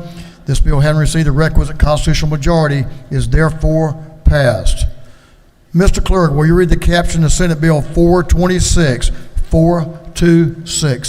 Senate Bill 426 by Senator Tillery the 19th, Sessler the 37th, Burns the 23rd, Walker the 20th, and others to be entitled an act to amend Title 40 of the Official Code of Georgia annotated relating to motor vehicles and traffic so as to revise requirements for joining of a motor carrier and a motor carrier's insurer.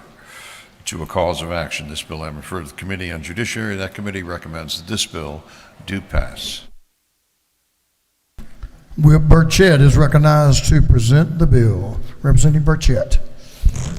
Thank you, Mr. Speaker. Good morning, colleagues. Again, I come to the well to present to you another piece of tort reform. And I know that perks everybody up. Everybody's smiling now and looking at me like this is fantastic. So I'll get to the bill. Senate Bill 426, I'm asking for a favorable vote from you.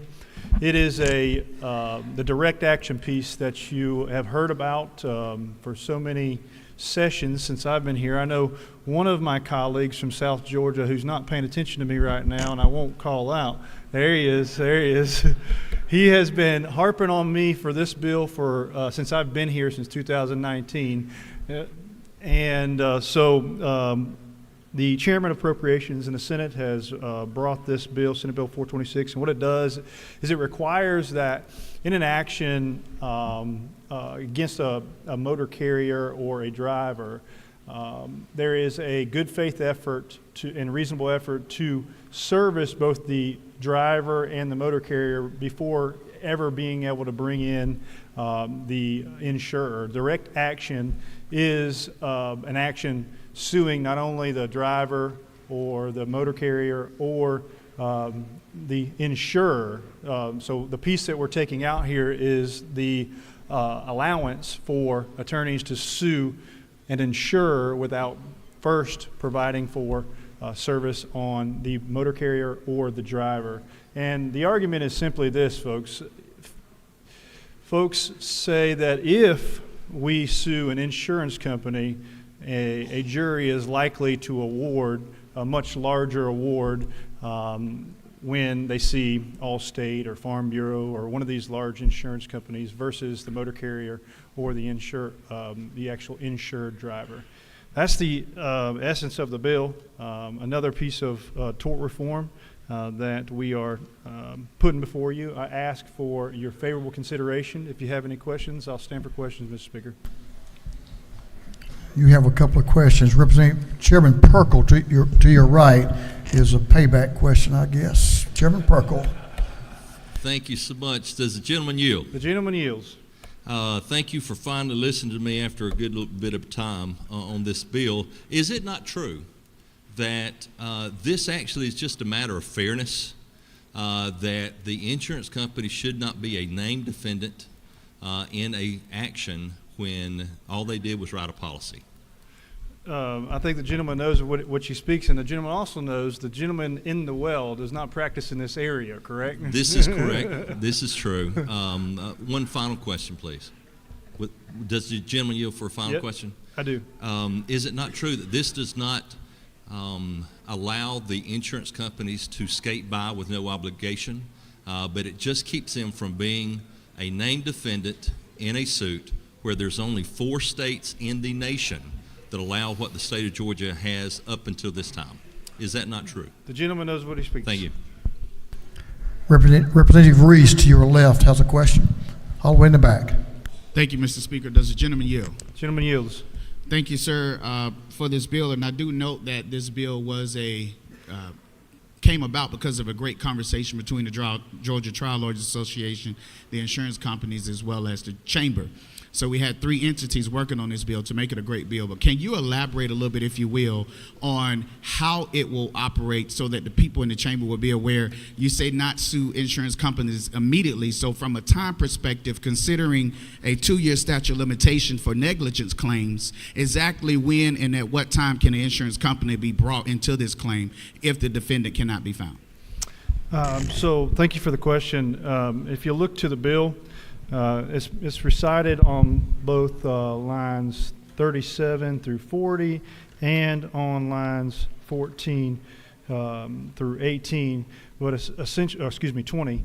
Essentially, there need be a reasonable diligence to service against the driver or the motor carrier, and if they cannot find and perfect service on the driver or the motor carrier, then and only then can they perfect service on the insurance company. And at that point, the insurance company has 30 days to respond.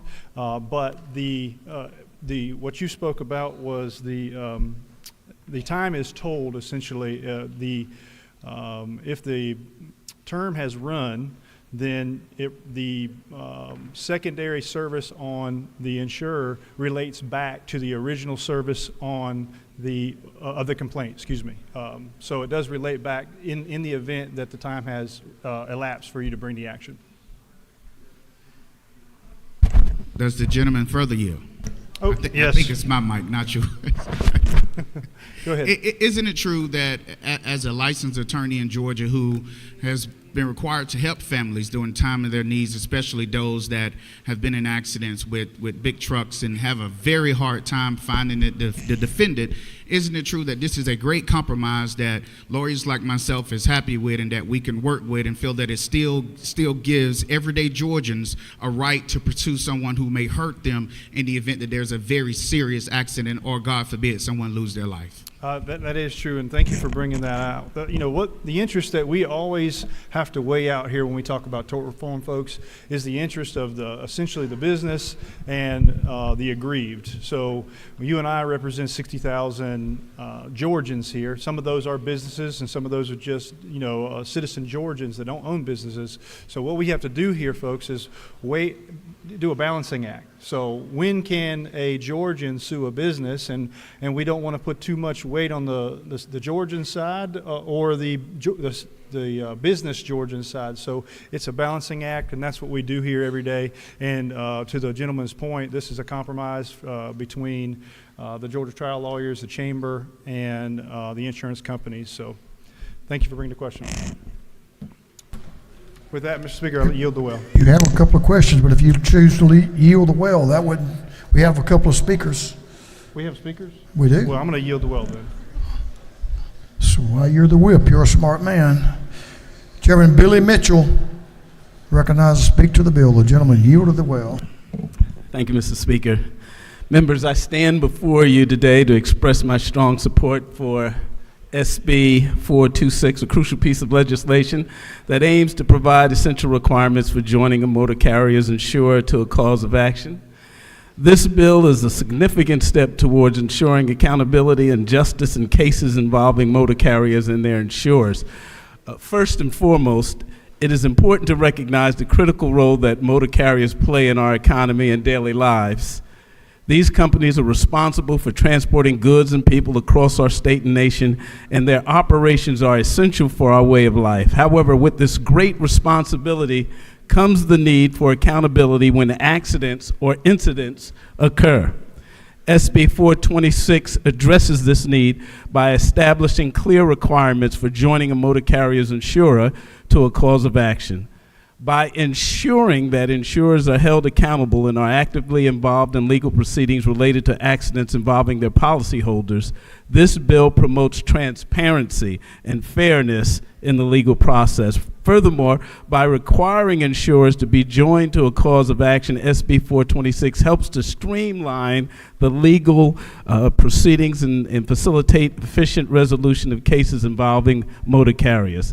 This not only benefits all parties involved in the legal process, but also promotes timely and just outcomes for those affected by accidents and incidents. In addition, the legislation serves as a deterrent to irresponsible behavior by motor carriers and their drivers.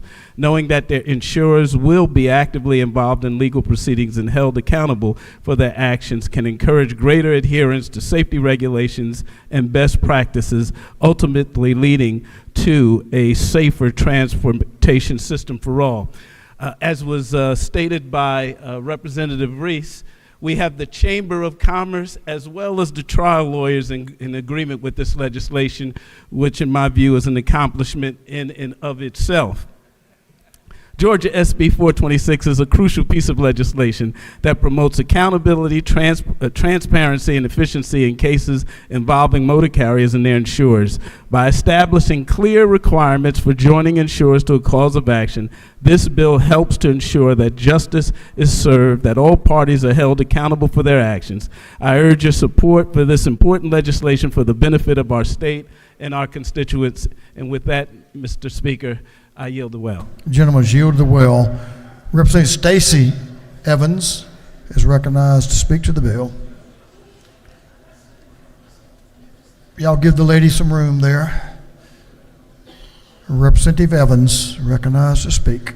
Thank you, Mr. Speaker. Ladies and gentlemen, I rise in support of Senate Bill 426.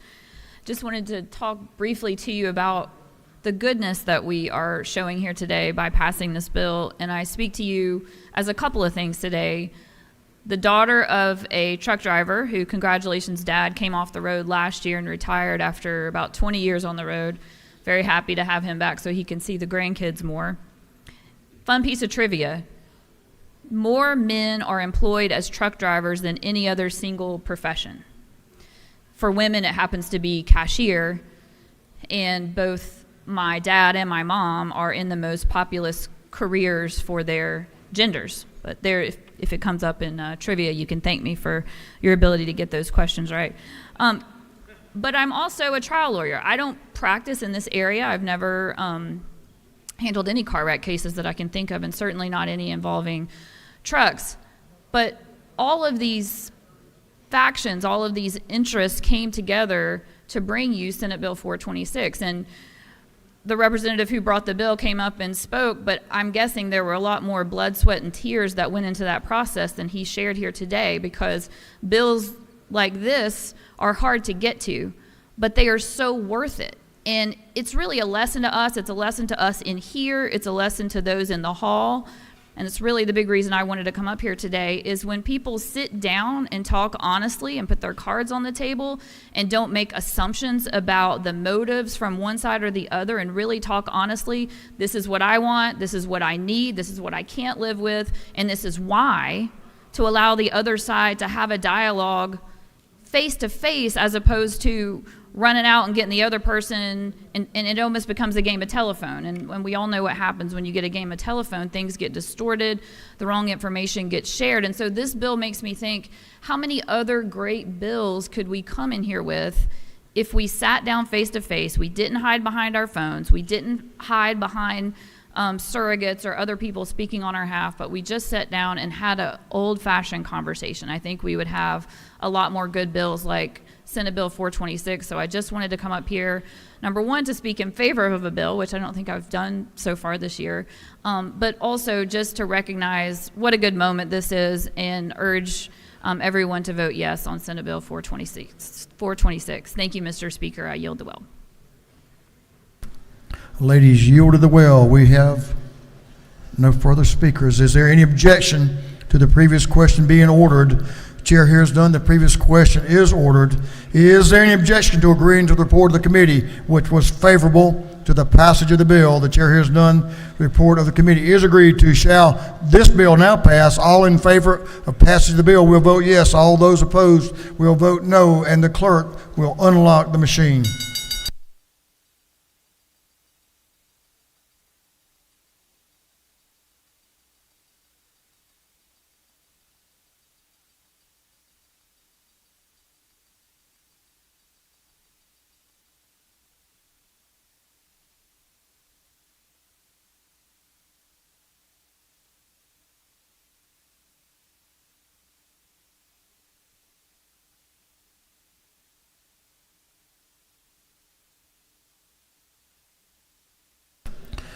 Have all members voted?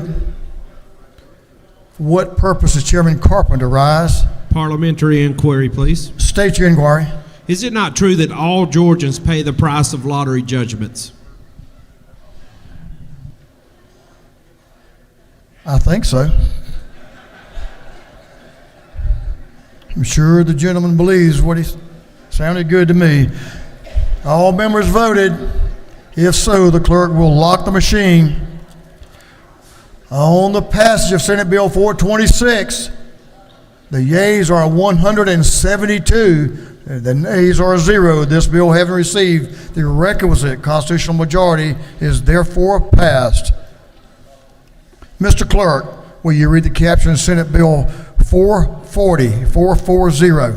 Senate Bill 440 by Senator Brass, the 28th, Parent of the 42nd, Dixon the 45th, Butler the 55th, and others, to be titled an act to amend Article 6 of Chapter 2 of Title 20 of the Official Code of Georgia annotated relating to Quality Basic Education Act, so as to provide for the Accelerated Career Diploma Program. This bill having referred to the Committee on Education, that committee recommends this bill do pass by committee substitute. Chairman Dubnik's recognized to present the bill. Chairman Dubnik.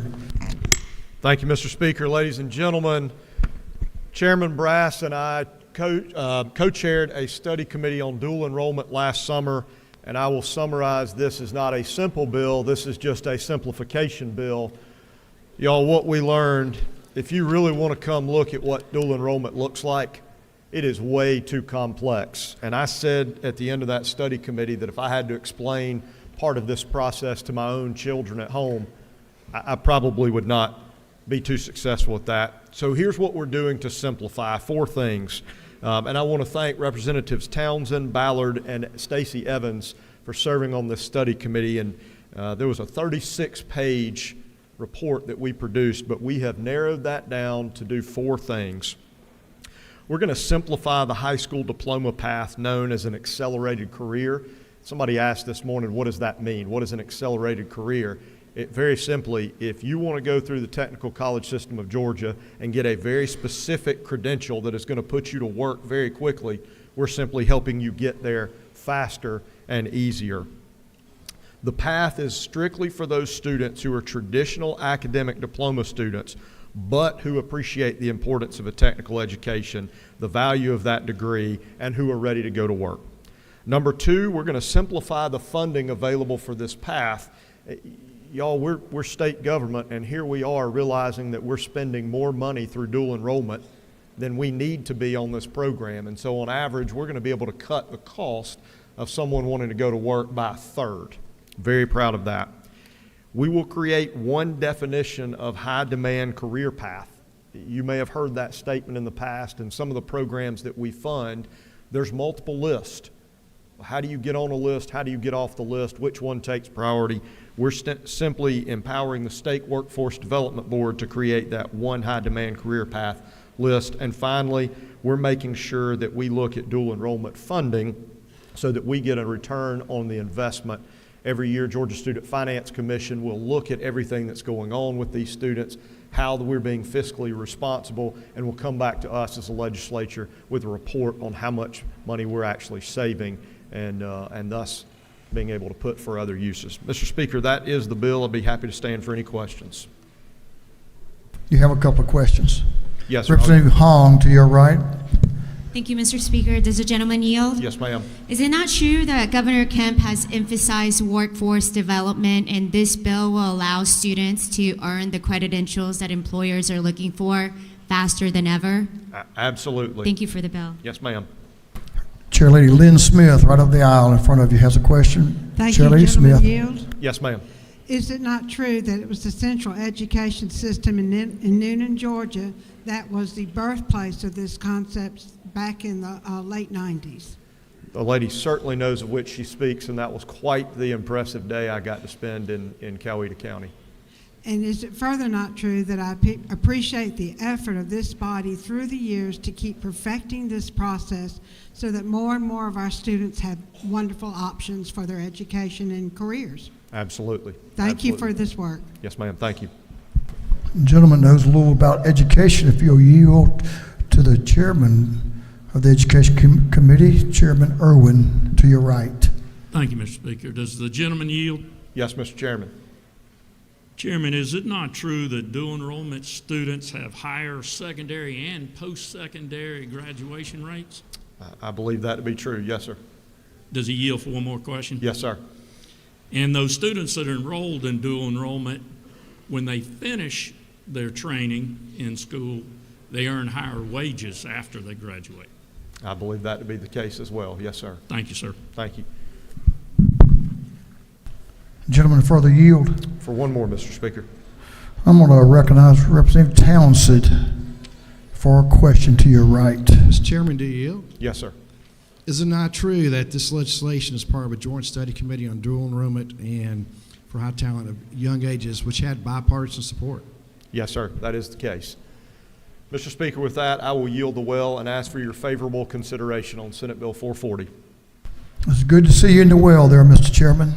Thought I was going to prize you out there with a crowbar for a second. Thanks for your presentation. Representative Glaze is recognized to speak to the bill. Thank you, Mr. Speaker. I rise in support of SB 440. As many of you know, I actually finished my career in education as college and career director. And this bill does what we could not do for many of our students, and that is to accelerate them in high school, to give them opportunities and a pathway to build out skill sets that would take them into the marketplace and give them an earning potential way beyond what they normally would. And so when I look at this bill and see the opportunities, what I really see is our young people having not just a bridge, but actually a highway to get to their career, to build their skill sets, and to begin to build Georgia in their neighborhoods and communities as they seek to have the career with the type of skill sets from our TCSG programs that are needed in our marketplace. We want to continue to build out this economy, but we cannot do it without giving opportunities and access to our young people who are ready to build out their skill sets. Thank you so much, Matt Brass and senators from the other side who brought us this great bill. It is bipartisan, and it is an opportunity for our young people to get quicker to the marketplace with the skill sets that are needed. Thank you so much, Mr. Speaker. I yield the well. Ladies, yielded the well. Great insight to a great bill. Is there any objection to the previous question being ordered? The chair hears none. The previous question is ordered. Is there any objection to adopting the committee substitute? Chair hears none. The committee substitute is adopted. Is there any objection to agreeing to the report of the committee, which was favorable to the passage of the bill? The chair hears none. Report of the committee is agreed to. Shall this bill now pass? All in favor of the passage of the bill will vote yes. All those opposed will vote no. And the clerk will unlock the machine.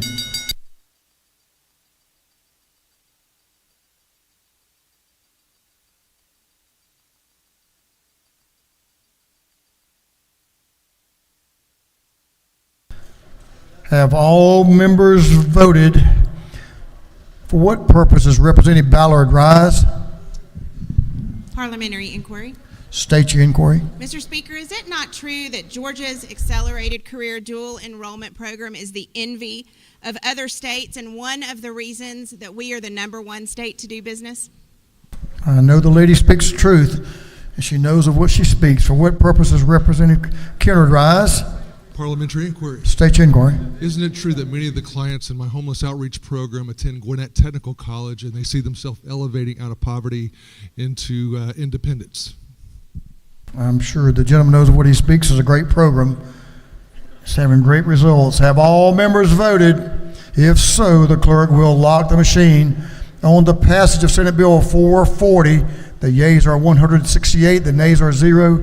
This bill, having received the requisite constitutional majority, is therefore passed. Mr. Clerk, will you read the caption of Senate Bill 456, 456? Senate Bill 456 by Senator Strickland, the 17th, Kirkpatrick of the 32nd, Watson the 1st, Albers the 56th, and others to be entitled an act to amend Article 14A, Chapter 7, and Title 31 of the Official Code of Georgia, annotated, relating to the Central Caregiver Registry, so as to add disabled persons to the registry. This bill having referred to the Committee on Public Health, that committee recommends that this bill do pass. Chair Lady Sharon Cooper is recognized to present the bill. Chair Lady. Thank you, Mr. Speaker. Ladies and gentlemen of the House, I bring to you Senate Bill 456.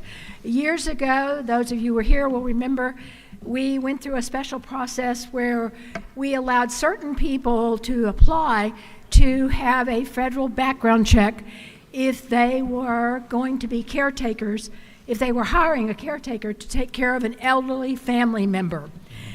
The feds are very, very careful with who can apply to them. There is a charge of about $56 for somebody to make that inquiry. And the inquiry goes back to the person that's considering hiring the individual, and it is a strict yes or no to the hiring. It does not give any explanation as to why it would be a yes or no. It just says they're good to go, you can hire them, they should be good, or no, you cannot. So this just adds a disabled person, which they explain that a disabled person means an adult or child who is mentally or physically incapacitated or has Alzheimer's disease or dementia. That's what the bill does. It adds people, family members, who want to take care of their loved ones by hiring somebody to keep them in their home and to work with them. They can do the background checks. And with that, Mr. Speaker, if there's no questions, I will yield the well. The lady has yielded the well. There's no questions. Representative Holly. Representative Marty Holly is recognized to speak in favor to the bill. Representative Holly.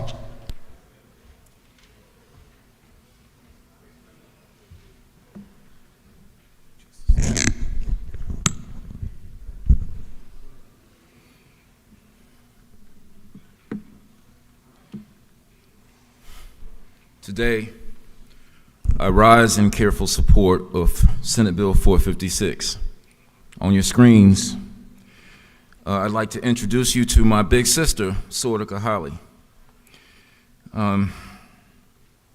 She is the one who encouraged me to step out of the shadows, a champion of life, who whispered a suggestion to me to get deeper involved in politics.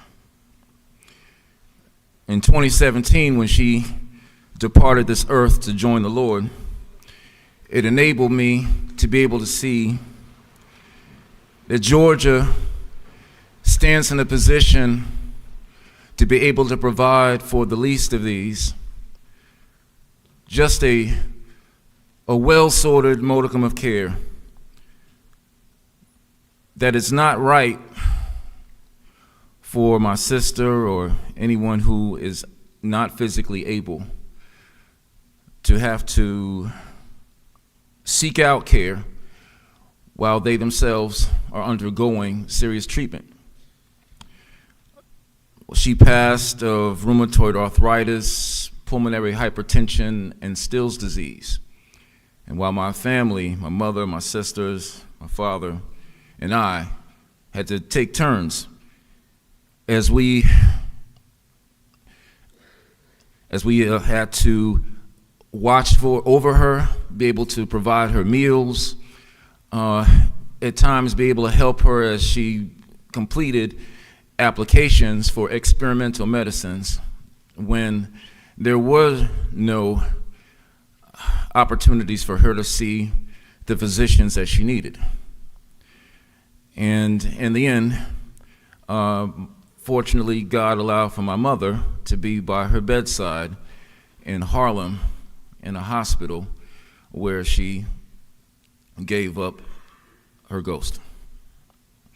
And for that, I wish for you to be able to join me in support of Senate Bill 456. You can please have your seat.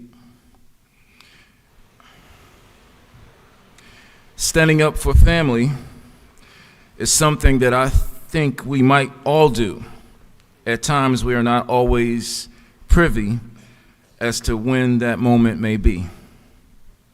Senate Bill 456 recognizes the strength of structured family caregivers, or SFCs, and the need to maintain a registry of the professionals who keep watch over the health and healing of our loved ones, with the necessary addition of physically and mentally disabled. Currently, Georgia provides a home and community-based services waiver to pay for the provision of such services. With the needed updates in our state's medical services to sustain the most vulnerable among us, bills like Senate Bill 456 enables caregivers to make caring for the disabled and our incapacitated loved ones, their primary focus. SFCs enable that support structures include the provision of even backup caregivers to handle other tasks while loved ones can still receive care. Additionally, I thank my good friend who may be watching, John Kirkpatrick, whose care of two severely disabled persons has enabled me to see the necessity in having the SFCs to have the funding and the support necessary. One of the most troubling decisions a family must make is to decide whether to care for their disabled or physically ill family members under limited means, or to eventually do as my family had decided and to send that loved one to another state where care may have been better funded, but through which the person may have to solely only care for themselves. No person should have to make that decision. I would much rather for family members to be alive. And that means it's tough when you have to say goodbye to them if the care should be provided elsewhere. But you all today, even though I know that sometimes we do disagree on the issues about that funding and where it should be placed, we can recognize the strength of structured family caregivers allowing for that support to remain in our households, to allow for the recipients of these Medicaid waivers to enable there to at least be some level of resolve when family members must make this hard decision. So I ask you to join me in support of Senate Bill 456, as it will extend the oversight of caretakers, and it will ensure that patients can not only receive care, but that we as a state can move to becoming one more responsible and provisional in the services granted to those who cannot fend for themselves. Thank you, my colleagues, and thank you for your support for my good sister. Slaughter, I still love you. Take care. Thank you, Representative. The gentleman has yielded the well. Is there any objection to the previous question being ordered? The chair hears none. The previous question is ordered. Is there any objection to agreeing to the report of the committee, which was favorable to the passage of the bill? The chair hears none. The report of the committee is agreed to. Shall this bill now pass? All in favor of the passage of the bill will vote yes. All those opposed will vote no, and the clerk will unlock the machine.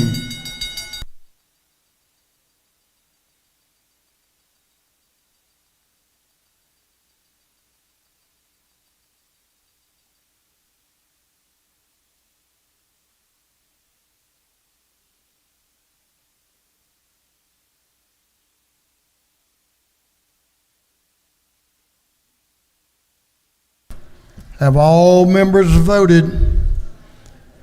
All members voted. If so, the clerk will lock the machine. On the passage of Senate Bill 456, the yeas are 168, the nays are 0. This bill, having received the requisite constitutional majority, is therefore passed. Mr. Clerk, will you read the caption to Senate Bill 480? Senate Bill 480 by Senator Hodges III, Kirkpatrick the 32nd, Watson the 1st, Huffstetler the 52nd, and others to be entitled an act to amend Chapter 10 and Title 49 of the Official Code of Georgia annotated relating to the Georgia Board of Health Care Workforce so as to provide for student loan repayment for mental health and substance use professionals serving in certain capacities. This bill having referred to the Committee on Public Health, that committee recommends that this bill do pass. Chair Lady Cooper is recognized to present Senate Bill 480. Thank you, Mr. Speaker. Ladies and gentlemen of the House, before I start on Senate Bill 480, I do want to say to Representative Hawley, thank you for those words. Elder abuse is rampant across our country. For every reported case of elder abuse, there are estimates now by the federal government that say that 24 cases go unreported. So anything that we can do to ensure that our elderly are well taken care of by eligible people that don't have any kind of a bad record is for the good. Now to Senate Bill 480. As you know, we have put and passed a bill making mental health and put it on parity with any other kind of health issue. One of the problems that we're having in our state in getting more care to people that have mental health issues is that we just flat don't have the people to take care of them. We don't have enough psychiatrists, we don't have enough psychologists, we don't have enough psychiatric nurse practitioners or social workers. So what this bill does, it's a loan repayment plan. And it is very specific to people that remain in Georgia while they are getting loan repayment, and that they work in their area. And basically, it is, it goes with the amount of funds that we have, and the board will put the rules into place, and they will give priority to the different areas of our state, and they will look at whether this group needs psychiatrists, or this group needs psychologists, or this group needs psychiatric nurse practitioners, and try to match that as our needs across our state come forward. So with that, Mr. Speaker, I will yield the well, and I would ask for your favorable bill on Senate Bill 480. Lady has no question. She's yielded the well. Representative Rahman is recognized to speak to the bill.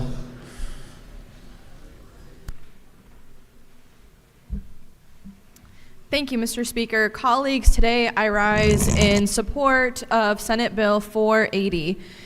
One of the things that we always spoke about during my time as a management consultant is retention and recruitment. And a lot of times, an organization simply cannot afford to increase pay even if they want to.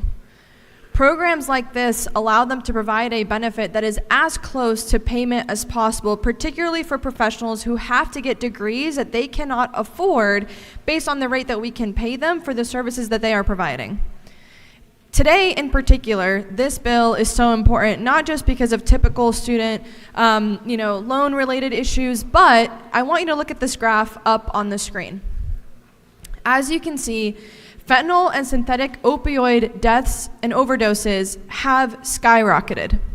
Georgia is one of the states that has seen a 30% increase compared to the year prior, and it's only getting worse. Some of these figures are from 2020. We can't allow these epidemics to go unanswered, and bills like this give us an important tool to begin addressing these crises. If you notice, some of the other substance-related deaths have either flattened out or have gone down. But when it comes to fentanyl, it is still increasing. And part of that is we need a different type and a more specific professional to be able to address that specific addiction and that specific drug.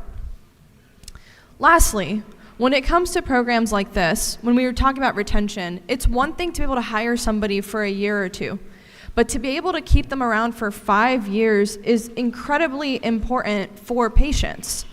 It allows that provider to make sure that they continue to stay on course with their treatment.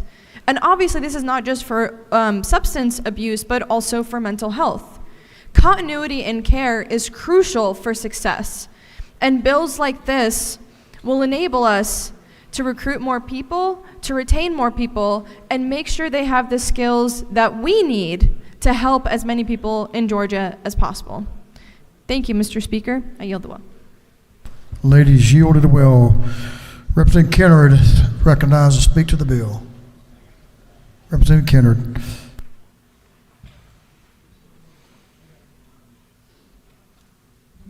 Thank you, Mr. Speaker. I rise in support of this legislation today.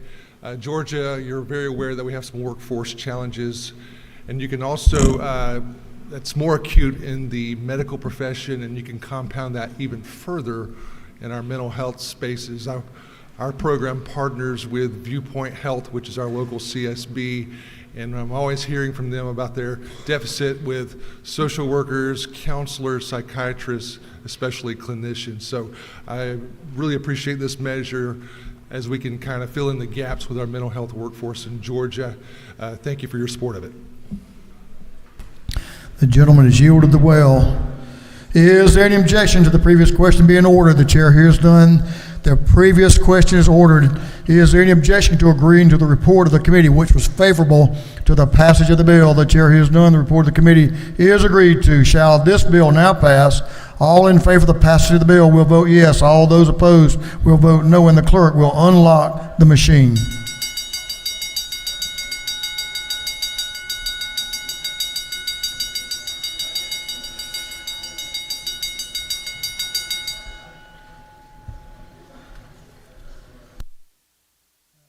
Have all members voted?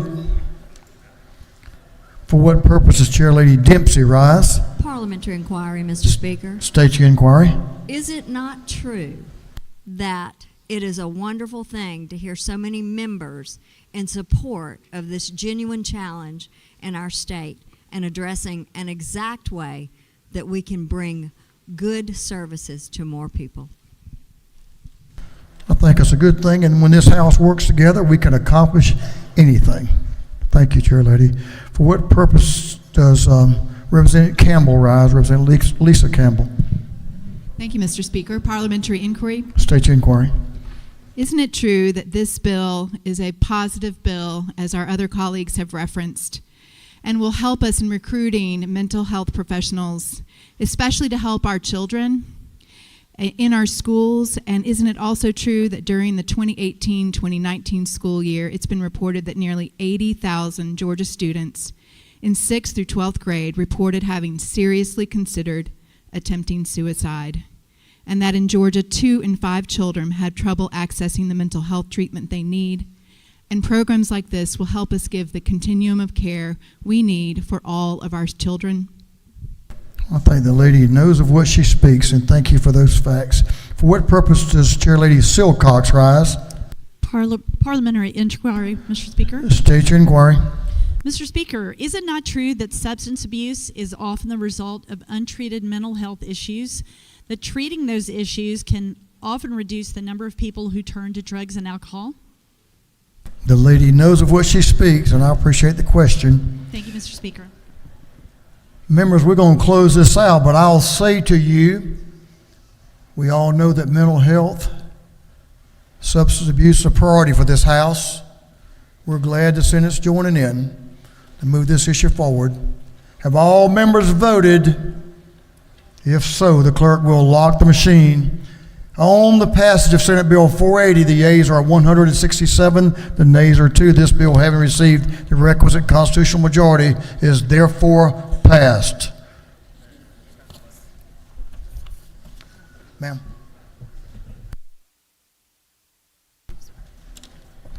Mr. Clerk, will you read the caption Senate Bill 454, 454?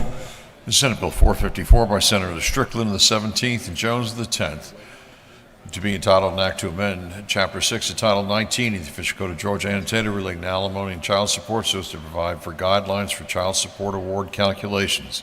This bill has been referred to the Committee on Juvenile Justice. That committee recommends that this bill do pass by committee substitute.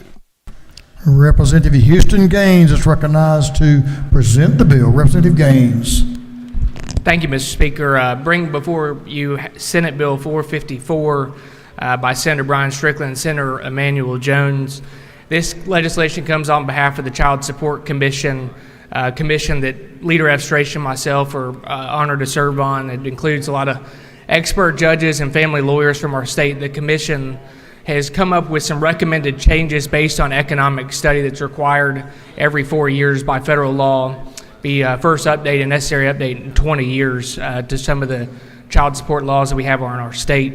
And again, everything in this legislation is always subject to a judge's ruling when considering these cases. But this bill will keep us in compliance with federal law and give us some much overdue updates to our child support laws. I'm happy to answer a couple questions if there are any, Mr. Speaker. You have no questions. Thank you, Mr. Speaker. I yield the well. Gentlemen's yielded the well. Is there any objection to the previous question being ordered? The chair hears none. The previous question is ordered. Is there any objection to adopting the committee's substitute? Chair hears none. The committee's substitute is adopted. Is there any objection to agreeing to the report of the committee, which was favorable to the passage of the bill? The chair hears none. The report of the committee is agreed to. Shall this bill now pass? All in favor of passage of the bill will vote yes. All those opposed will vote no, and the clerk will unlock the machine.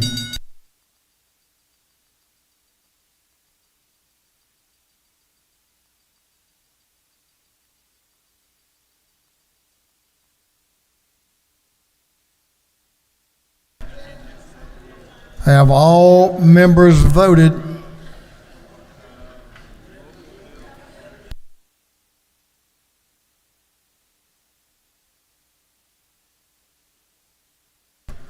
Have all members voted? If so, the clerk will lock the machine. On the passage of Senate Bill 454, the yeas are 166, the nay is 1. This bill, having received the requisite constitutional majority, is therefore passed. Mr. Clerk, will you read the caption to Senate Bill 508, 508? Senate Bill 508 by Senator Dixon, the 45th Albers, the 56th Strickland, the 17th Tillery, the 19th, and others, to be entitled an act to amend Title 15 of the Official Code of Georgia annotated relating to courts, so as to provide for duties of the administrative office of the courts relative to the accessibility of certain personal information of state and federal judges, justices, and spouses thereof. This bill having referred to the Committee on Judiciary, that committee recommends that this bill do pass by committee substitute. Representative Matt Reeves is recognized to present the bill. Representative Reeves. Thank you, Mr. Speaker. I'm proud to present Senate Bill 508, a judicial security bill. Earlier there was mention that there's nothing that a judge hates worse than getting reversed. There actually is something a judge hates worse than getting reversed, and that's getting violently attacked or killed. Just in the last 2 years, judges in Wisconsin and Maryland were murdered by disgruntled litigants. In Nevada, someone hired a hitman to go after a judge, and then many of you have seen the video of someone jumping across the bench in Nevada to attack a judge and knock down the flag of our country in the course of attacking that judge. And in Georgia, that kind of behavior can't be tolerated, and what this bill does, it was brought from the Administrative Office of the Courts and the Judicial Council. This bill protects the private residence and contact information of judges so that people cannot intimidate them or threaten them with harm. This will keep our judges safe and support the rule of law. Mr. Speaker, I request favorable consideration. If there are no questions, I yield the well. The gentleman has a question to your right in the back. Representative Jordan Ridley has a question. In the back, to your right. Jordan Ridley, not right. Riddle, Ridley. All right. Does the gentleman yield? Yes, I do, to the Ridley with the beard, not the hat. Is it not true that more than 30 states have passed or are considering similar laws that limit public records of addresses, telephone numbers, and other identifying personal information of judges? The gentleman knows of what he speaks. We're a top 5 state, and so we need to get this enacted to protect the rule of law and our judges. Gentleman, Representative Terry Cummins has a question to your left. Does the gentleman Representative, to my colleague from Cobb County, I do. I really like this bill, but I'm wondering why it does not include the staff and the judge's office. I used to work in the judge's office years ago, and as we know from an incident that happened here in our state and what's going on, sometimes the clerks, the secretaries, and other people that are on staff, they also are subjected to personal attacks and threatening letters at home and everything else. That's a great idea from a fellow lawyer legislator. I'm glad to work with you on that in the future. Thank you. Thank you. Gentleman has no further questions. I yield the well, Mr. Speaker. Gentleman is yielded the will. Chairman Mitchell, recognized to speak to the bill. Thank you, Mr. Speaker. SB 508, vital piece of legislation that focuses on the accessibility of certain personal information of state and federal judges. This bill aims to ensure the safety and security of our esteemed judges while upholding the principles of transparency and accountability in our justice system. Judges, of course, play a crucial role in upholding the rule of law and administering justice fairly and impartially. However, they often face threats and risks to their safety due to the nature of their work. Providing judges with the option to limit the public access to certain personal information, such as home addresses and contact details, is essential to safeguarding their privacy and security. By enacting SB 508, we are not only protecting the well-being of our judges, but also promoting the independence and effectiveness of our judiciary. Judges must be able to focus on their duties without fear of harassment, intimidation, or harm. This bill empowers them to take the necessary precautions to shield themselves and their families from potential threats. Furthermore, by granting judges this ability to control the dissemination of their personal information, we are bolstering public trust in the judiciary. The measure demonstrates our commitment to respecting the privacy rights of those who serve on the bench, while maintaining the transparency and accountability that are fundamental to a functioning democracy. The only flaw in this bill, as I see it, is that we should add state legislators to this bill. Inasmuch as this notion of swatting occurs, it would seem to be only right that we add legislators to that, but I understand that there may be a future bill coming that we may be able to entertain that. So in closing, I urge all of you to support this important piece of legislation for the benefit of our judges and the communities they serve. And with that, Mr. Speaker, I yield the well. Gentlemen, yielded the well. We have no further speakers. Is there any objection to the previous question being ordered? The chair hears none. The previous question is ordered. Is there any objection to adopting the committee substitute? Chair hears none. The committee substitute is adopted. Is there any objection to agreeing to the report of the committee, which was favorable to the passage of the bill? The chair hears none. The report of the committee is agreed to.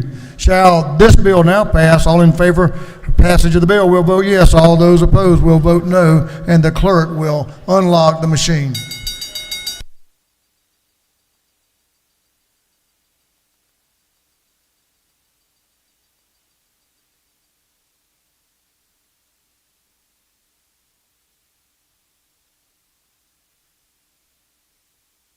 Have all members voted?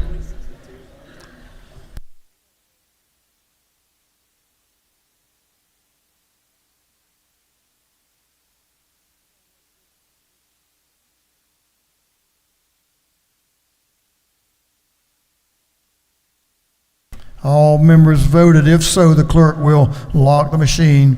On the passage of Senate Bill 508, the yeas are 170, the nays 1. This bill, having received the requisite constitutional majority, is therefore passed. Members, this is Senate Bill 366 we'll take up.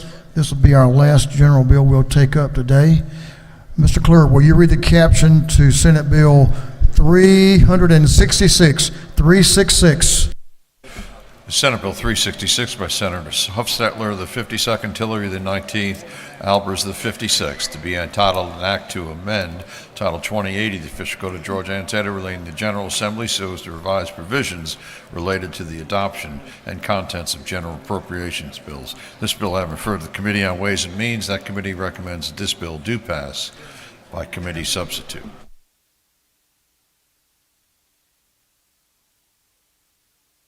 Chairman Blackman is recognized to present the bill. Give the gentleman in the wheel your attention, please. Chairman Blackman.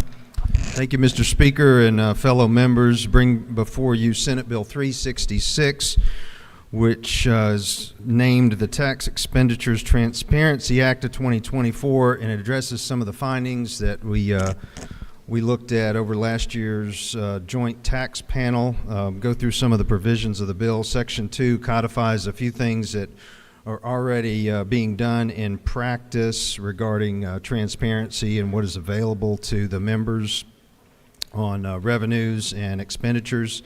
Section 3 adds 2 audits and gives deference to those with sunsets. And in reference to those annual audits, it also includes some requested cleanup and standardization language, including some input for consideration from certain stakeholders. Section 4 establishes an official review of these audits by Senate Finance and the Ways and Means Committee. And if I may, Mr. Speaker, I just hadn't had the opportunity to thank the members of the House on that tax panel this year, but Representatives Buckner, Carpenter, Hatchett, Martin, and Williamson were really very much appreciated during that process. If there are any questions, I'll try to answer them. You have a couple of questions to your left. Chairman Parsons has a question. Thank you, Speaker. Gentleman yield? Yes, sir. Chairman. Yes, sir. Isn't it not true that this is a very good transparency bill, and that among other things, several things in it, it says that the Department of Audits will conduct at least 12 economic analyses, and the bill sets out how those will be determined. Gentleman knows what he speaks. Thank you very much for the question. Thank you. Gentleman yield for another question. I'll answer one more. Yes, sir. Representative Clint Crow has and to your left in the back has a question. Gentleman's recognized. Thank you, Mr. Speaker. Does the gentleman yield? Should I? Yes, sir. Yes. I would like for you Yes, to. sir. I'll yield. Isn't it true, Mr. Chairman, that this legislation will enable us to better analyze the effectiveness of various tax credits, and that's a key component of future tax reform efforts as we move forward? I believe you said it correctly. Thank you. Mr. Speaker, I'll ask for this body's favorable consideration and yield the will.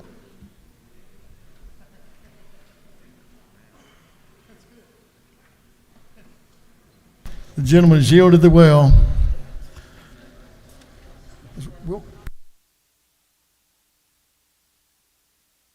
We had a speaker, but he's waived. That completes our discussion. Is there any objection to the previous question being ordered? Chair hears none. The previous question is ordered. Is there any objection to adopting the committee's substitute? Chair hears none. The committee's substitute is adopted. Is there any objection to agreeing to the report of the committee, which was favorable to the passage of the bill? Chair hears none. The report of the committee is agreed to. Shall this bill now pass? All in favor of the passage of the bill will vote yes. All those opposed will vote no. And the clerk will unlock the machine.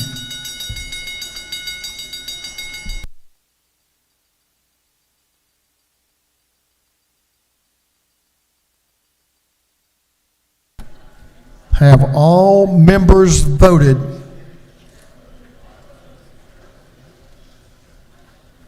Have all members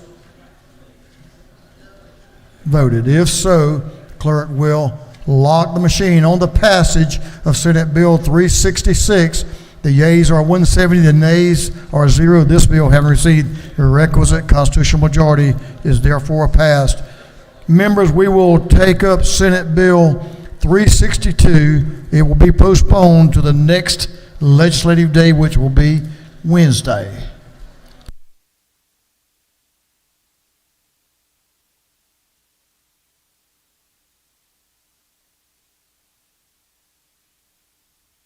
Members, we have a couple of further actions we'll take up in just a minute, but we'll do them before we do afternoon orders. Before afternoon orders, members, we have a couple of local bills, I think a total of 5, Mr. Clerk. 5 local bills that have gotten all of their information in, and they're properly been vetted by the committee, and they're ready to go. But in an effort to keep them moving, if there's no objection, I would like to assign those bills to intergovernmental coordination. Hearing none, it is so ordered. Thank you, members.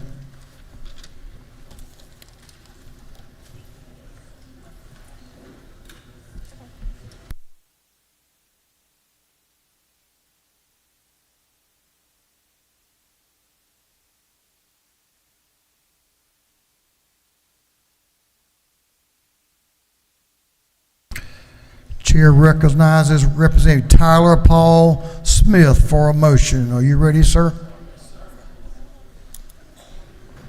Thank you, Mr. Speaker. I move that this House insist on its position on Senate Bill 73 and that a committee conference be appointed. Mr. Clerk, will you read the caption? Senate Bill 73 by Senator Tillery, the 19th brass of the 28th hatch of the 50th, and others, to be entitled an act to amend Part 1 of Article 2, Chapter 5 of Title 46, the official code of Georgia Annotated, relating the general provisions relative to telephone service. Is there objection? Chair hears none. The House has adhered to its position. The chair appoints Representative Tyler Paul Smith of the 18th, Representative Wiedauer of the 121st, and Representative Carpenter of the 4th as a committee of conference on Senate Bill 73. For what purpose does Chairman Dickey rise? To make a motion. State your motion. To allow bill read for the first time and signed to committee. Temporarily suspend. Okay, Mr. Clerk, will you read the caption? Actually, this is a resolution, Mr. Chairman, is that right? That is true, yes, sir. Mr. Clerk, will you read the caption? Unnumbered House Resolution by Representative Dickey, the 145th, and others, a resolution creating a House Study Committee on Solar Facility Development. On the gentleman's motion that the rules of this House be temporarily suspended so a resolution can be read for the first time and assigned to committee, is there objection? Agriculture and Consumer Affairs.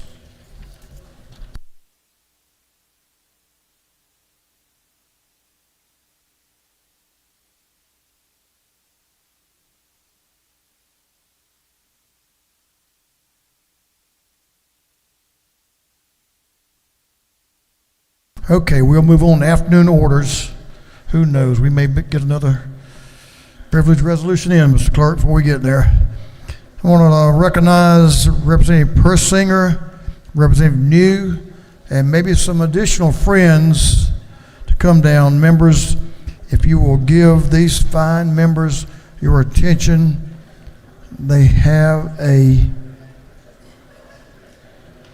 remembrance they will bring to this House.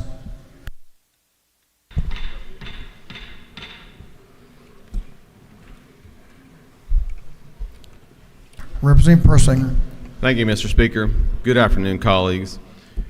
We come before you today to honor a former member of this House, Mr. John Otis Mobley, who passed away this past Friday at the age of 90.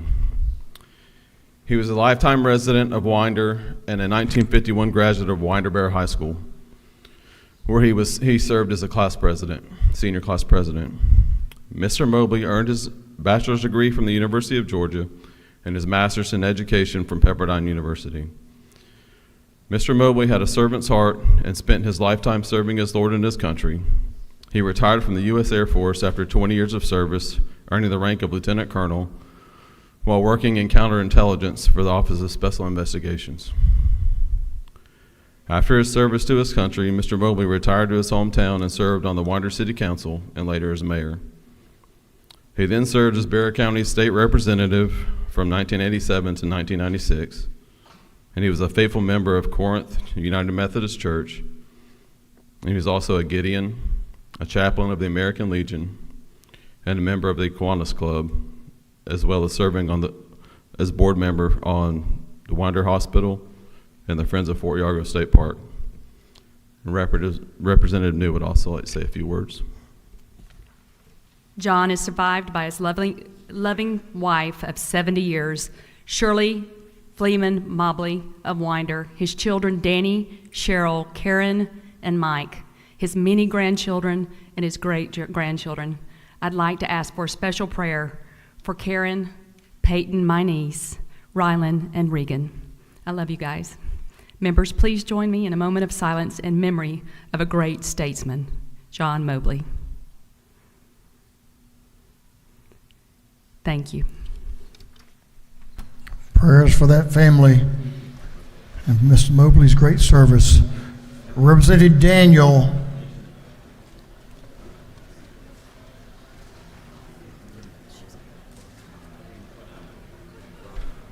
Representative Lauren Daniels. Members, if you'll give the member in the well your attention, please. Another remembrance. Thank y'all. This is the third time I've had to get up here this session about a member of our community that has passed away. Unfortunately, I lost the mayor of our hometown, Mayor Robert Price. He has represented our community with honor for years, and when I tell you he was proud of where he came from, I mean that. He would show people the old schoolhouse where he carved his name into the desk, and he knew nothing but Locust Grove. And so to lose him suddenly this past weekend is devastating to our community, and I just ask that you will please join me in praying for his family and our hometown. Thank you. Thank you. Prayers for his family as well and that community. Representative Moore, Representative Angela Moore, you're recognized for an afternoon order. Hello, colleagues and everyone. I just wanted to say that since 2021, this week, I stood right here and took my first oath of office. It is my legislative anniversary. Some of us have gotten along, some of us haven't, but it has been the honor of my life. So happy anniversary to me and District 91 for the state of Georgia.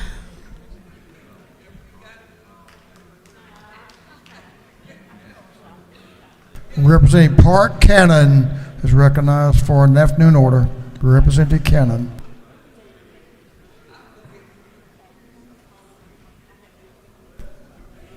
And friends. Yeah.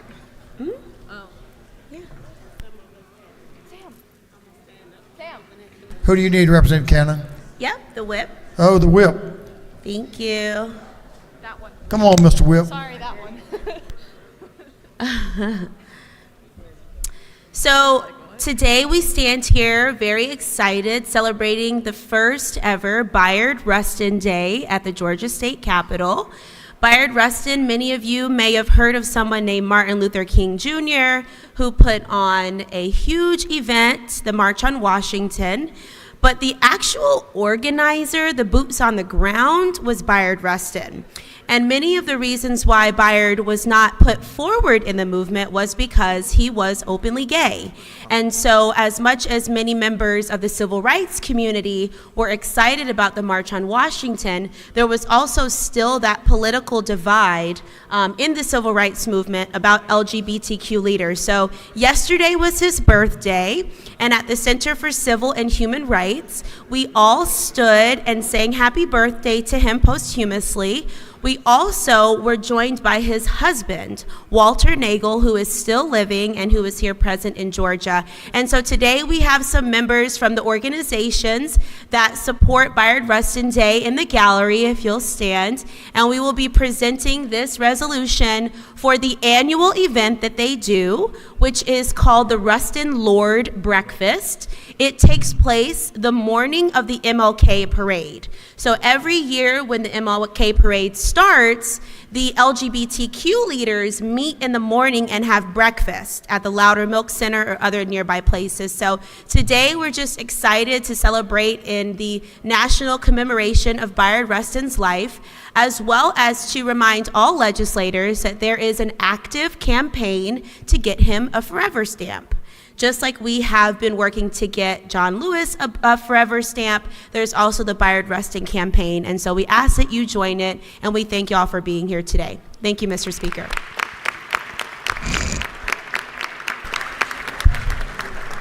Thank you for being here. Welcome to the People's House. Representative Hutchinson. Give the lady in the wheel your attention, please. Thank you, Mr. Speaker, colleagues. Today I bring you 10-year-old Eric.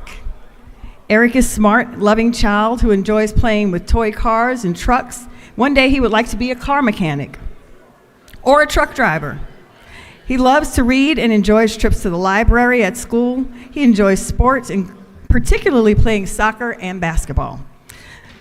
Eric is one of the hundreds of children who are available for adoption in Georgia. Let's spread the word that Eric needs a forever home. Thank you, Mr. Speaker. I yield the will. The ladies yielded well. Thank you. Representatives Wilkerson, Wiedauer, Barnes, Hutchinson, Adenia, going to talk to us about the World's Cup coming to a neighborhood near you. There's the schedule. Be ready. Good afternoon, colleagues. Hopefully you found your scarves on your desk today, commemorating the FIFA World Cup coming 2026. The schedule is up on the board as you see it. Al, come on down, brother. If anybody wants to join the soccer caucus, see one of us up here. But looking forward to 2026. Thank you, colleagues. Thank you. Absolutely. I was told that for a soccer match in Mercedes last weekend was the third largest crowd in the world for a soccer match that day. Absolutely. Representative Sharper, there he is. Representative Dexter Sharper has, hey y'all, give him your attention for a minute. Thank you, Speaker, so much. But you guys, we have one of our doorkeepers. It's her birthday today. As you walk out into the very end where you're getting ready to leave out of the anteroom, I would like to say it's Miss Mary Alexander's birthday. Hold up, come in for a second if you don't mind. Right there, wave your hand, Miss Mary. It's her birthday today. Thank you, Speaker. Thank you for Miss Mary. Thank you. I have my badge on. She won't let me in without my badge on. I'll guarantee you that. And she means it. If I'm late, y'all know what the problem is. I forgot my badge. I'm looking for it. Thank you, Miss Mary. Happy birthday to you. Mr. Clerk, will you read well, that concludes our afternoon orders. Mr. Clerk, will you read the caption to a group of privileged resolutions? Honoring the life and memory of Willie D. Batchelor. Honoring the life and memory of Mrs. Lois Musselwhite.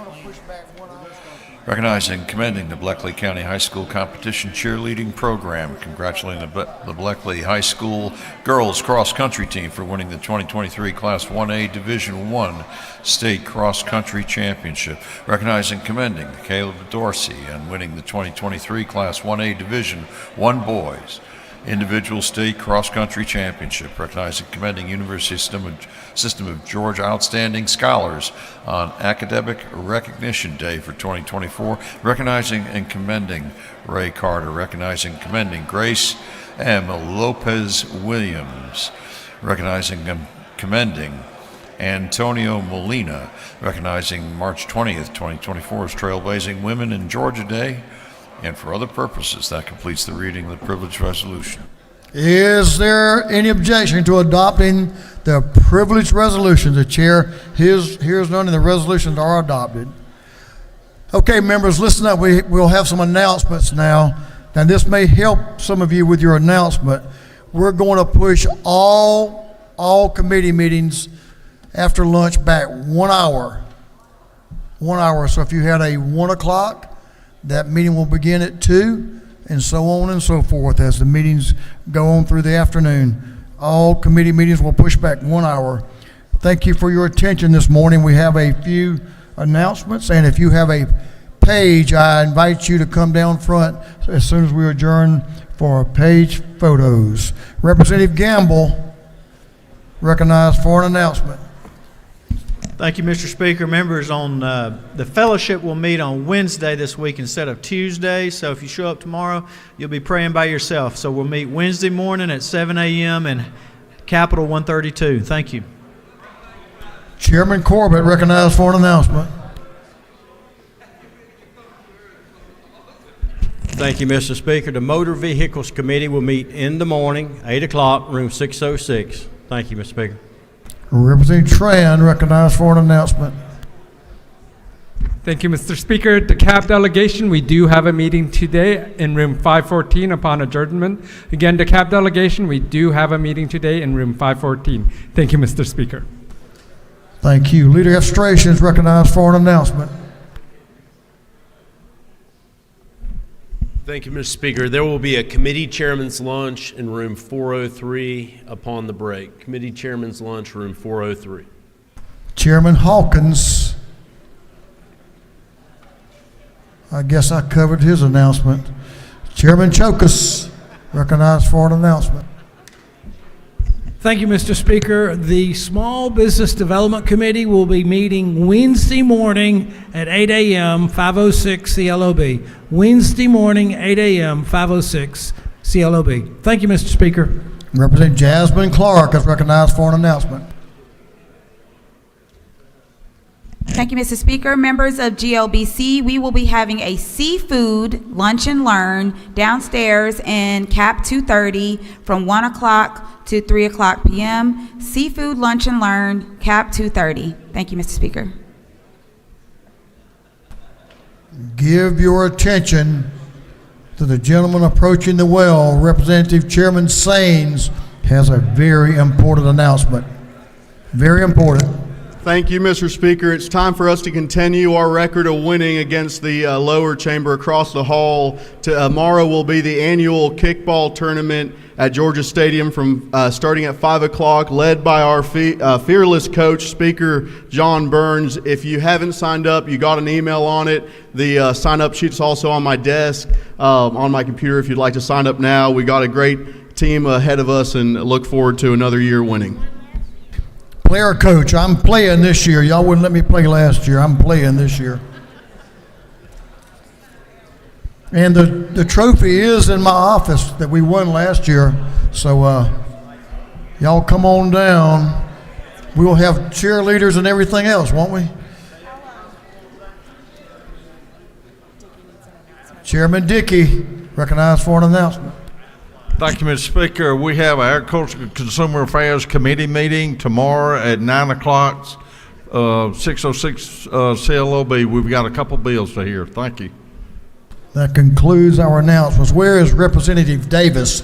Representative Viola Davis. There she is right there. She's another year younger today. Happy birthday. Oh, it's tomorrow. You can celebrate 2 days.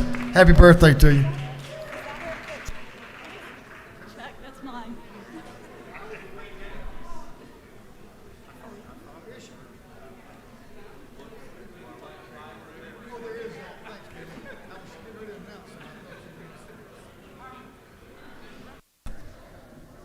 I think that concludes our business for the day. Don't forget page photos. The majority leader of this House is recognized for a motion. Thank you, Mr. Speaker. I move that this House stand in recess until 4 o'clock p.m. today, then stand adjourned until 10 a.m. on Wednesday, March 20th, 2024.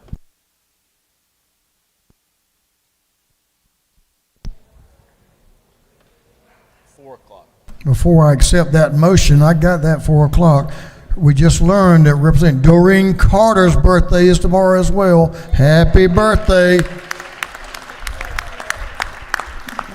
2 of them on the same day. On the motion of the majority leader, this House stand in recess until 4 p.m. today and then be adjourned until tomorrow, Wednesday, March the 20th, 2024 at 10 a.m., Wednesday, March the 20th. All those in favor of the motion will say aye. All those opposed will say no. Wasn't even close. The ayes have it. This House is in recess.